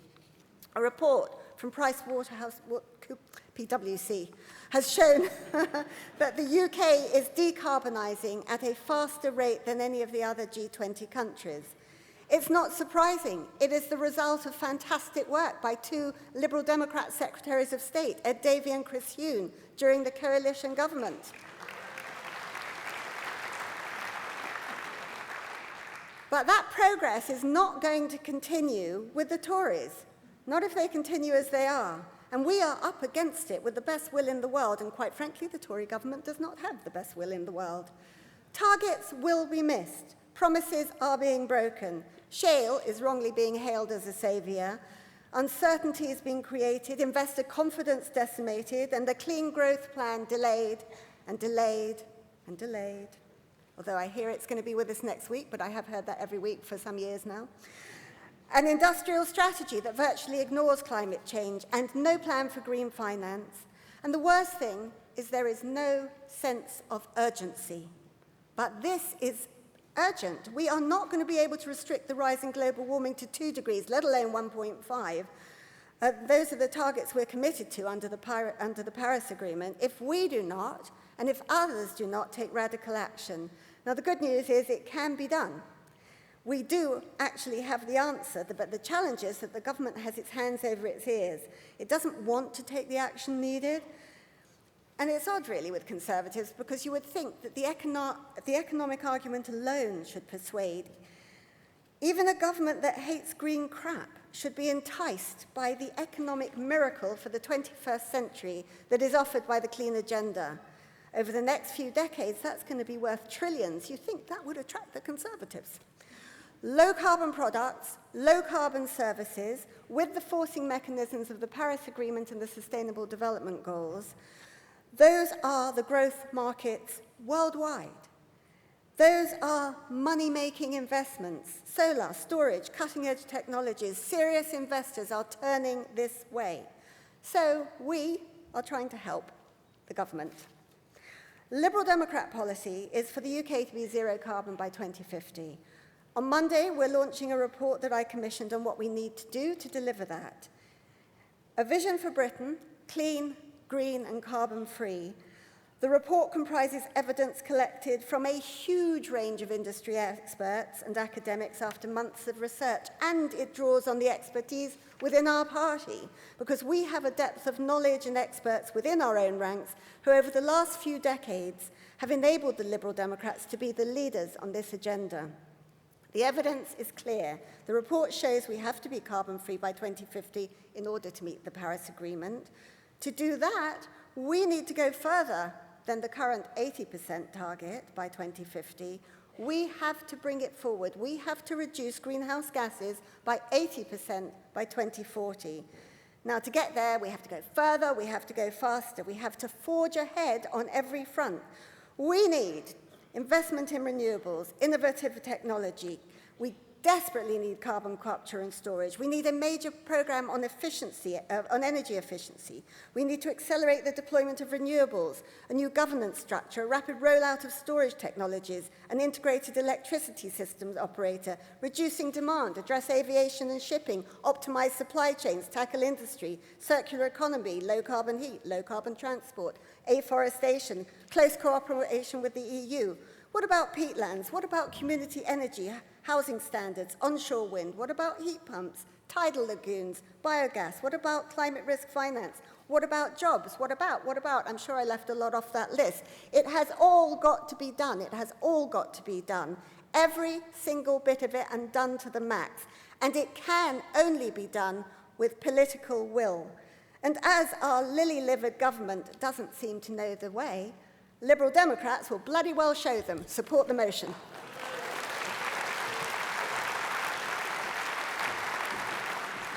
Thank you, Lynn. Could I ask Ed Davey to stand by, please? And I now call Mariam Mahood from North East Fife, who is the Scottish Lib Dems environmental spokes, to speak for the motion. Good morning, conference. My name is Mariam Mahmood, and this is actually my first time speaking at a federal conference.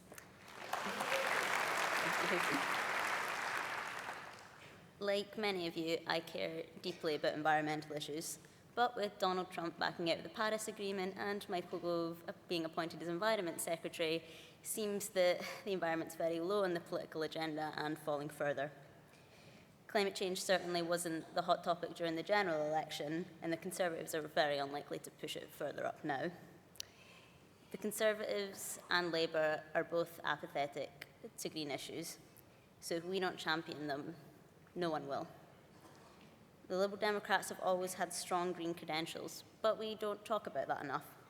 I hope that motions such as this will encourage us to talk about and act on green issues and allow us to be known for what we are, the only party in the UK with credible green policies. Climate change is the biggest threat to our national security, and we cannot allow the Conservatives to brush it aside to appease climate change sceptics and deniers. We must champion the fight against climate change. We cannot allow the big issues, even Brexit, to distract us from the fight against climate change. The Liberal Democrats have always had strong policies on energy and climate change, and we must fervently push to ensure that climate change and environmental issues are kept on the agenda. Conference, I urge you to vote for this motion. Thank you.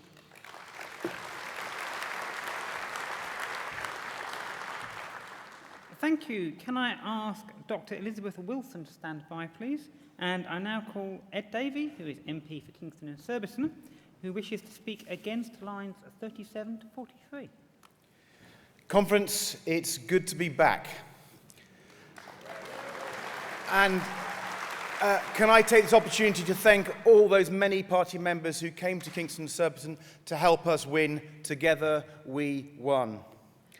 And although I think this is an excellent motion, and I urge you to support it, I was quite surprised in reading the good content in lines 37 to 43 because there's a major omission. It fails, surprisingly, to mention offshore wind specifically. And that's surprising for three reasons. First of all, offshore wind is the largest source of potential future renewable power for this country. We have a massive opportunity to build lots more offshore wind to power our homes and industries into the future, and we should be talking about it. And we should be talking about it not least because, for my second reason, it's a Liberal Democrat success. In the coalition government, we put the policies in place to allow this massive expansion of offshore wind. I'm deeply proud to be the British politician up till now who's commissioned more renewable power than anyone in history.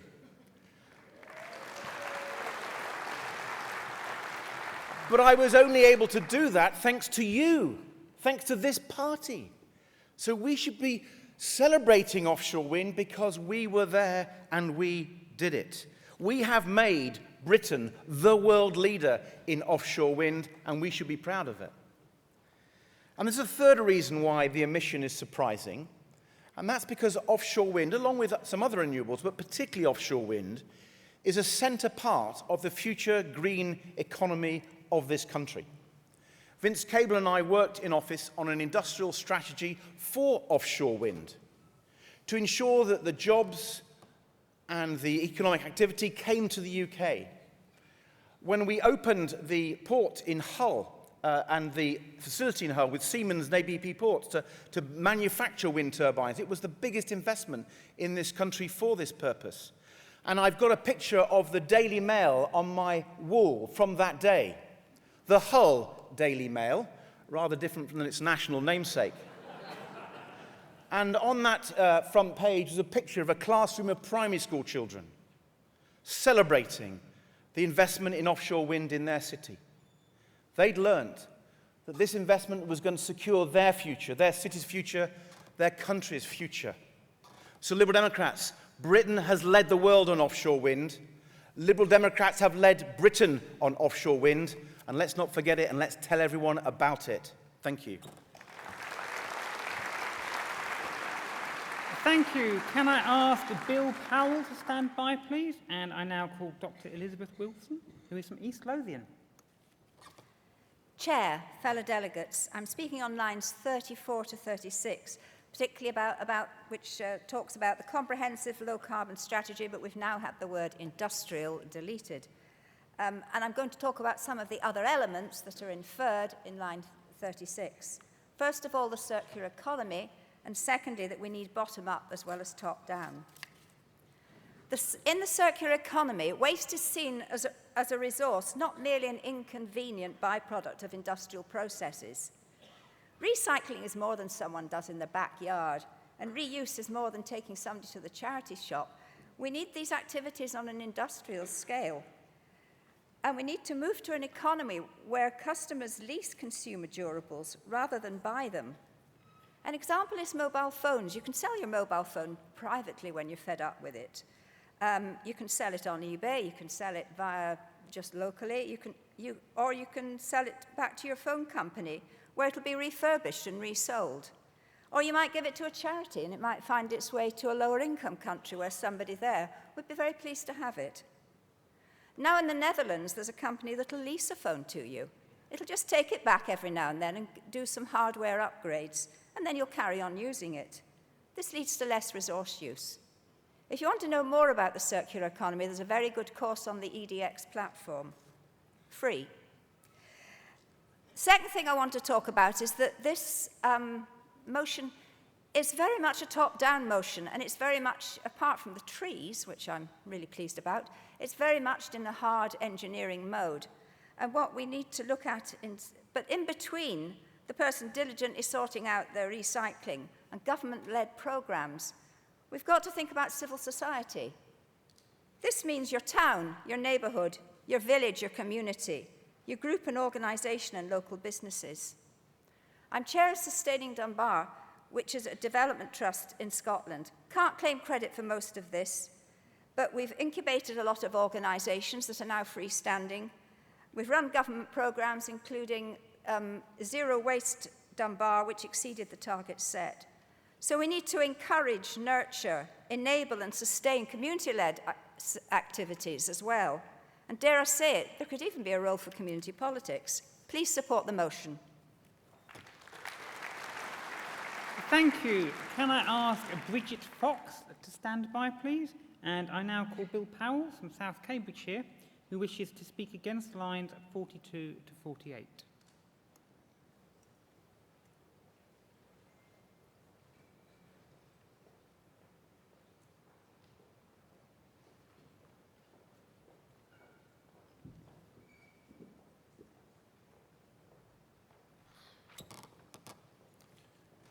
Right, Bill Powell from South Cambridgeshire. I want to raise the question in these lines, particularly about how much of the energy lies on our domestic bills and how much from general taxation. In the financial world, it might be called capital expenditure and operating expenditure. We have had a huge success, a Lib Dem success in terms of wind. Now it is one of the lowest cost forms of energy, as Ed Davies just told us. But in order to bring this sort of success, you have to have the money first for the capital expenditure. If it is raised by private industry, we are left paying the interest on all those loans. We need to take, I think, a much greater proportion from general taxation. Then Joe Public will not consider green energy an extra cost on his energy bill. I'd like to touch on an omission in the paper, and that is transport in terms of electric trains, electrification of the rail network. Here I'm putting an engineering hat on, I guess, as an electrical engineer. The Transpennine route, as an example, in the old days you had a locomotive which pulled the whole train. Now we have what we call a diesel train. In fact, it's diesel electric. The diesel generates electricity, and we can put a motor under each carriage. We could even put an electric motor under every wheel. And this would allow it to accelerate not just on the flat, but uphill over the Pennines. But the real issue is the diesel. Now, so we call upon putting up wires. But anybody who listens to the news through the winter will find that the wires come down every so often, trees fall on them. You have to build bridges much higher to accommodate them. If you're going to tunnel under the Pennines, you'd have to make a higher tunnel. So the real point is that we need to develop, in my view, fuel cells which will be the clean source of energy that can be, electrical energy that can be generated on the train itself. It's an ideal niche industry. It's missing from this article. I've campaigned for a long time on greening our gas grid. This is just another example. Please pick it up and run with green gas on all manner of energy. Thank you.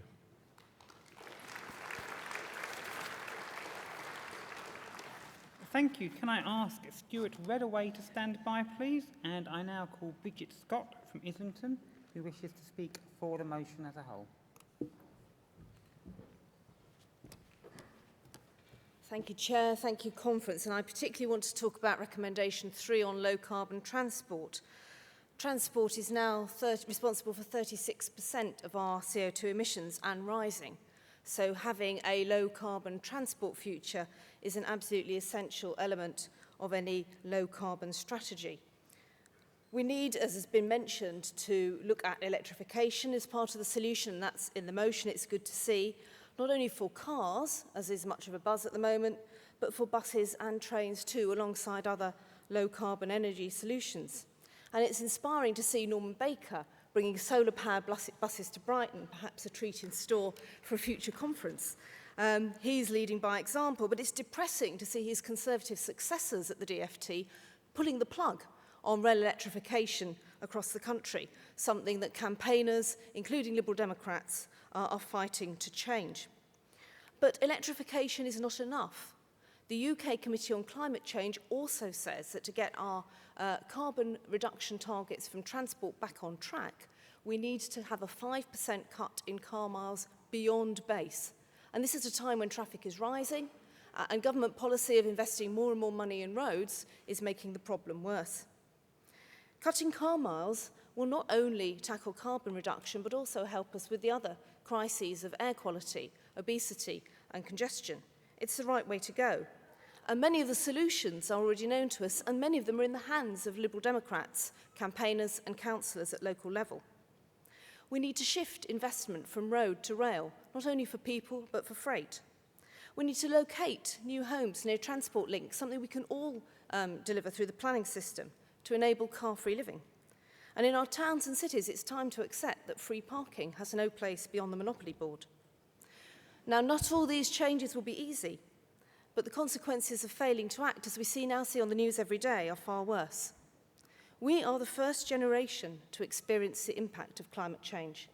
We may be the last generation that has the chance to do something about it. So please, let's pass the policy, but don't stop there. Go back and let's all play our part in delivering it. Thank you, Conference. Thank you. Can I ask Neil Stockley to stand by, please? And I now call Stuart Redaway, who is from North East Herts and Stevenage, and he wishes to speak against the motion. So, despite agreeing with most of the motion and climate change being of utmost importance, this motion is inappropriate because, first, the FBC is setting up a working group on energy and climate policy, and this motion would preempt many of its conclusions. Passing this motion and then reversing some of it within 2 years would not make us look good. Second, it is a very broad motion with a list of policies, but no supporting evidence or arguments, and it includes several debatable assertions. It would be appropriate if introducing a policy paper, but that is not what it is doing. The purpose of the motion is unclear. For example, nobody doubts the Lib Dems support the Paris Agreement.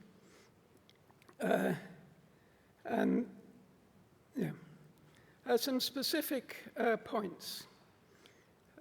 Lines 8 and 9, it is not obvious that decarbonising the UK will increase either competitiveness or prosperity overall. Line 10. It is very debatable that fuel poverty will end by 2050. I bet it doesn't. However, I will be long dead by then. Line 35. I was very glad to see this morning that the word industrial has been removed because there are many policies that are not industrial that will help. For example, taxing carbon, curbing the growth of aviation, and changing behaviour. 5 of the 6 points in the motion require substantial subsidies. Many potential policies do not require subsidy. Line 46. Line 40. Comparative analysis is needed before supporting Swansea Bay tidal power. I think it's likely to be good, but we should have cost-effective analyses before unconditionally backing them. Lines 57 to 59. There is no indication of how much greenhouse gases might be captured by afforestation. So finally, my first choice would be to refer this motion back to the FPC and the new working group. If this is not done, then I'm afraid I should be voting against it, and I recommend you do. Can you draw your remarks to a close, please? That's all. Sorry, Duncan. Thank you. Can I ask Jenny Barnes to stand by? And I now call Neil Stockley from Bromley. Hello, Conference. On Monday, we saw a momentous day for clean energy in this country.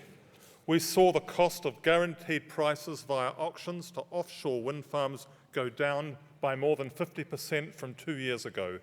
They are nearly half the level of subsidy awarded last year for the Hinkley Point C nuclear power station. And onshore wind and solar are already cheaper than gas plants, making renewables the UK's cheapest source of energy for the 2020s. Above all, the old argument, the old saw that clean energy costs too much was blown apart. It's great news for the economy. One of the tree huggers at the Telegraph now tells us that wind energy could make Britain an energy superpower to rival Arabia. It's great news for businesses and energy consumers whose power bills can be kept lower. And it's great news for all of us because we can move more quickly to a low-carbon energy system which will bring carbon pollution down. But I have to tell you, the promise of clean energy may not be delivered. We might yet lose out on this magnificent opportunity. Investment in renewables is set to drop by 95% between now and 2020, even though costs have been falling. We can see why. Renewable developers need certainty to invest for the long term, but since 2015, the Conservatives have banned new onshore wind and scrapped solar auctions, leaving investors unsure about the future of incentives for decarbonisation. Then there's Brexit. We'll need to balance the increasing amount of renewable energy coming onto the UK grid. By sharing these resources and services with our European neighbours, we can reduce the costs. But no one knows for sure what our future engagement with the EU internal energy market will be. So Liberal Democrats, we have 3 clean energy priorities as we put together our new climate change policy. First, setting a clear direction on long-term government funding for clean energy, keeping on with auctions, which we know work, and supporting all the renewable energy sources that are proven. Second, recognising that relying more on renewable resources means we'll need to deliver more investment in energy storage and response technologies and the smart grid. Third, staying in the EU internal energy markets to allow for maximum cooperation on energy balancing, keeping the costs of low carbon as low as possible. Conference, it's 10 years this week since we committed to a zero carbon Britain. Today we can renew that commitment and go forward together to develop new policies for a low carbon future. Thank you. Thank you. Can I ask Steve Bolter to stand by, please? And I now call Jenny Barnes from South West Surrey who wishes to speak against lines 49 to 56?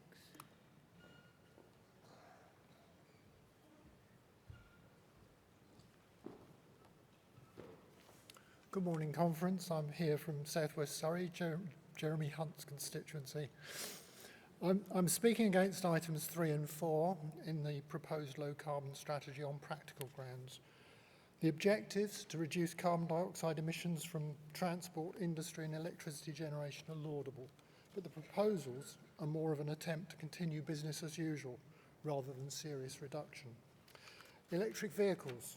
Electric cars still use nearly 2 tonnes of hardware to move 70 kilos of person, and so they use nearly as much energy as internal combustion engine cars, which has to be produced somewhere, at the moment by fossil fuels in power stations.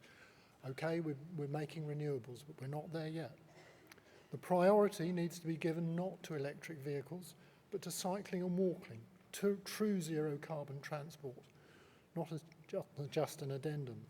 50% of trips in Holland are cycled, as our colleague from the Netherlands could confirm. It's 2% in the UK. We have similar weather, we have similar people. There's no reason why, with the right infrastructure, we couldn't achieve the same. And we'd get side benefits in improved general health from that. Carbon capture and storage, it's a technology that appeals until you think about the quantities. A typical coal-fired power station uses trainloads of coal every day. The exhaust gas, the carbon dioxide, weighs 3 times the trainload of coal, and it's at 600 degrees centigrade. Has to be compressed, cooled to liquid, and then pumped to storage. The cooling takes a lot of energy, 25% of the power generated. It takes 1,000 years or more for natural processes to remove carbon dioxide from the atmosphere. So the storage has to be leak-free for at least that long. It's a tall order. Conference, the spirit of this motion should be supported, but my appeal is that we should aim for practical, not magical solutions. Thank you.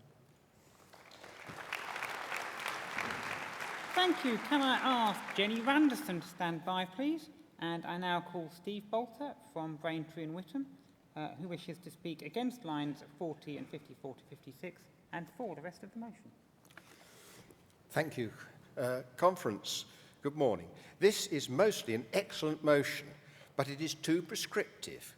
It lists in detail 6 elements that should be in our policy, but then it welcomes the decision of the FPC to produce a full policy paper on energy and climate change to be debated at conference. Now, it can't be the policy that Lynn was talking about because we haven't seen that paper yet. So it can't be referring to that paper, it must be referring to a future paper. Policy papers should look at options and consider their merits and problems, but should not make premature commitment to particular technologies. The worst thing we could do is tell the policy paper working group what it must recommend to the next conference. Think how perceptions have changed on the choice of EDF's giant nuclear reactor for Hinkley Point, as we learn more about potential difficulties with EDF and as wind technology development reduced renewable prices. Many of the elements suggested are not controversial, but I think that the suggestion of carbon capture and storage really is very debatable and one that should not be mandatorily recommended. It says, a restarted carbon capture and storage programme aimed in particular at capturing carbon emissions from industrial processes as well as from gas-fired power generation.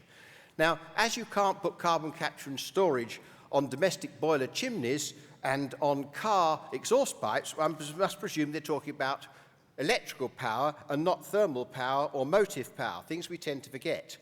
We will need fossil fuel gas for heating for many more years, but with the growth of renewables, the use of gas in electricity generation could be reduced to just being used when high demand coincides with very low renewable from outputs.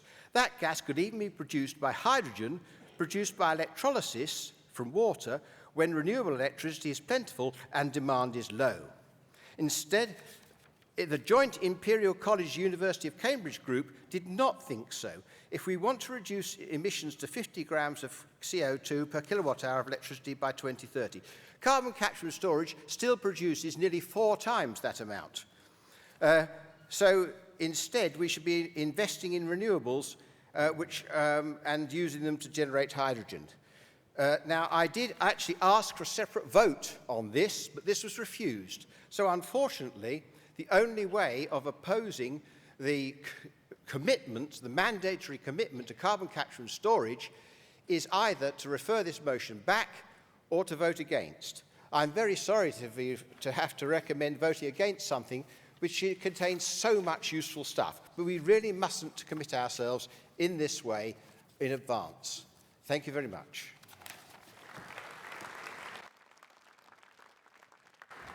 Thank you. Can I ask Duncan Brack to stand by, please? And I now call Jenny Ranson, who is a member of the House of Lords and Lib Dem Transport spokes. Conference, I want to expand a bit on the brief reference to transport in this motion. Over a third of greenhouse gas emissions from us come from transport, with cars the biggest single contributor. But although this doesn't mention it here in this motion, aviation emissions are also significant. Now, the good news is that CO2 emissions from cars have come down. We did what Gordon Brown told us to do and bought diesel cars. Now, that illustrates the problem.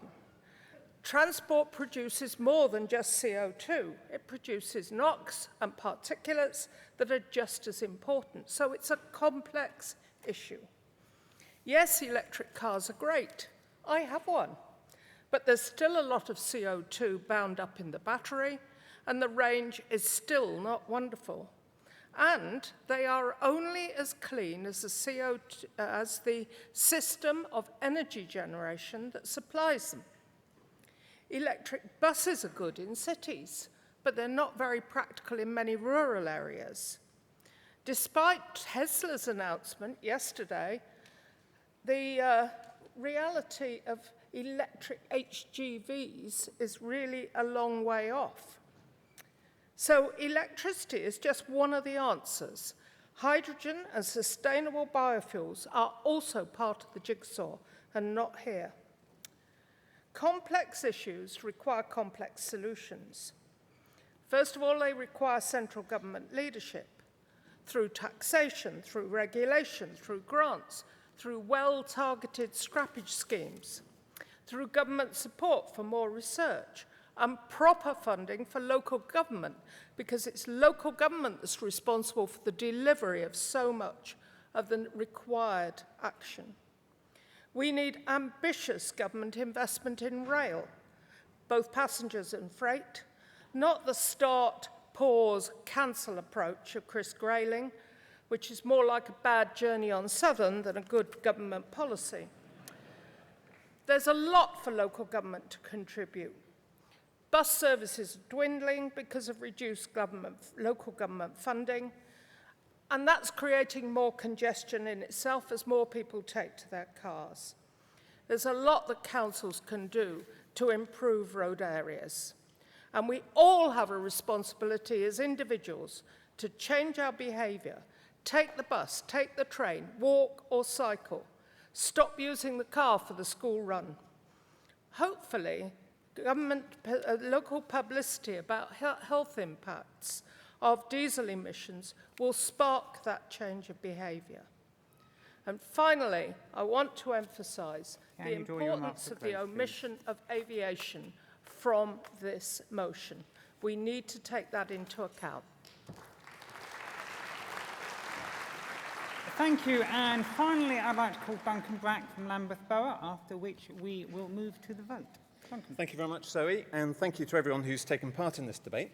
It's a tribute to the priority that this party affords to tackling climate change and building a green economy. Thank you to the people who put in drafting amendments, the one to add the reference to home and building insulation. It's right to remind ourselves that in reducing emissions from energy, the first priority is always to reduce the need for energy in the first place, and then to decarbonise what's still needed. Thank you also to drafting amendment that tidies up the issue around low carbon strategy. It's quite helpful. Lots of people made lots of different points. Elizabeth Wilson was quite right to emphasise the importance of the circular economy. Bill Powell touched on electric trains and green gas and issues of the cost of energy. And Bridget Fox and Jenny Barnes and Jenny Randerson all talked about the importance of transport. Quite right, of course, this is a relatively short motion. We couldn't go into a huge amount of detail on it. But as the motion recognises, the FPC will be commissioning a working group to write a paper on climate change that will come back to you probably in 2019. And we will, of course, go into all details on all those issues and more in that paper. Stuart Redaway and Steve Bolter opposed the motion on the grounds that it isn't backed up itself by a paper, and because there is the faint possibility that we might change our mind on some of these policies when the FPC puts forward the paper in 2 years' time. Well, so what if we do? That's what political debate is about. Stuart's argument is tantamount to saying that conference should only be allowed to debate FPC policy papers and nothing in between. And speaking as a vice chair of the FPC, that's not a position my committee holds. It's right for conference to debate this motion now because climate change is a clear and pressing issue and a political priority right now. And as Liberal Democrats, we have a unique position to put forward. While other parties pay lip service to the Paris Agreement, we are the only one to argue for climate targets for the UK that meets the agreement's aim. The question we need to ask is how these targets can be met. Plenty of you mentioned the outcome of the latest auction for renewable energy contracts, which saw companies commit to produce power from offshore wind farms at half the price of just 2 years ago. That's the kind of dramatic fall in price you expect from consumer electronics products, not major infrastructure projects. And this shows what industry can achieve when you point it in the right direction. The inventiveness and competitiveness and learning by doing of the private sector working within a framework set by government to achieve a public aim, cutting carbon emissions. And who created this system? As Lynn Featherstone said, it was Chris Huhne and Ed Davey, Liberal Democrat cabinet ministers. The credit for this achievement goes to them, not to the Tories. Just think how much more the UK could have cut carbon emissions if this hopeless government hadn't scrapped the other elements of the Liberal Democrat legacy from coalition. The Green Deal, the Green Investment Bank, support for onshore wind and solar, and carbon capture and storage. We would be much better off.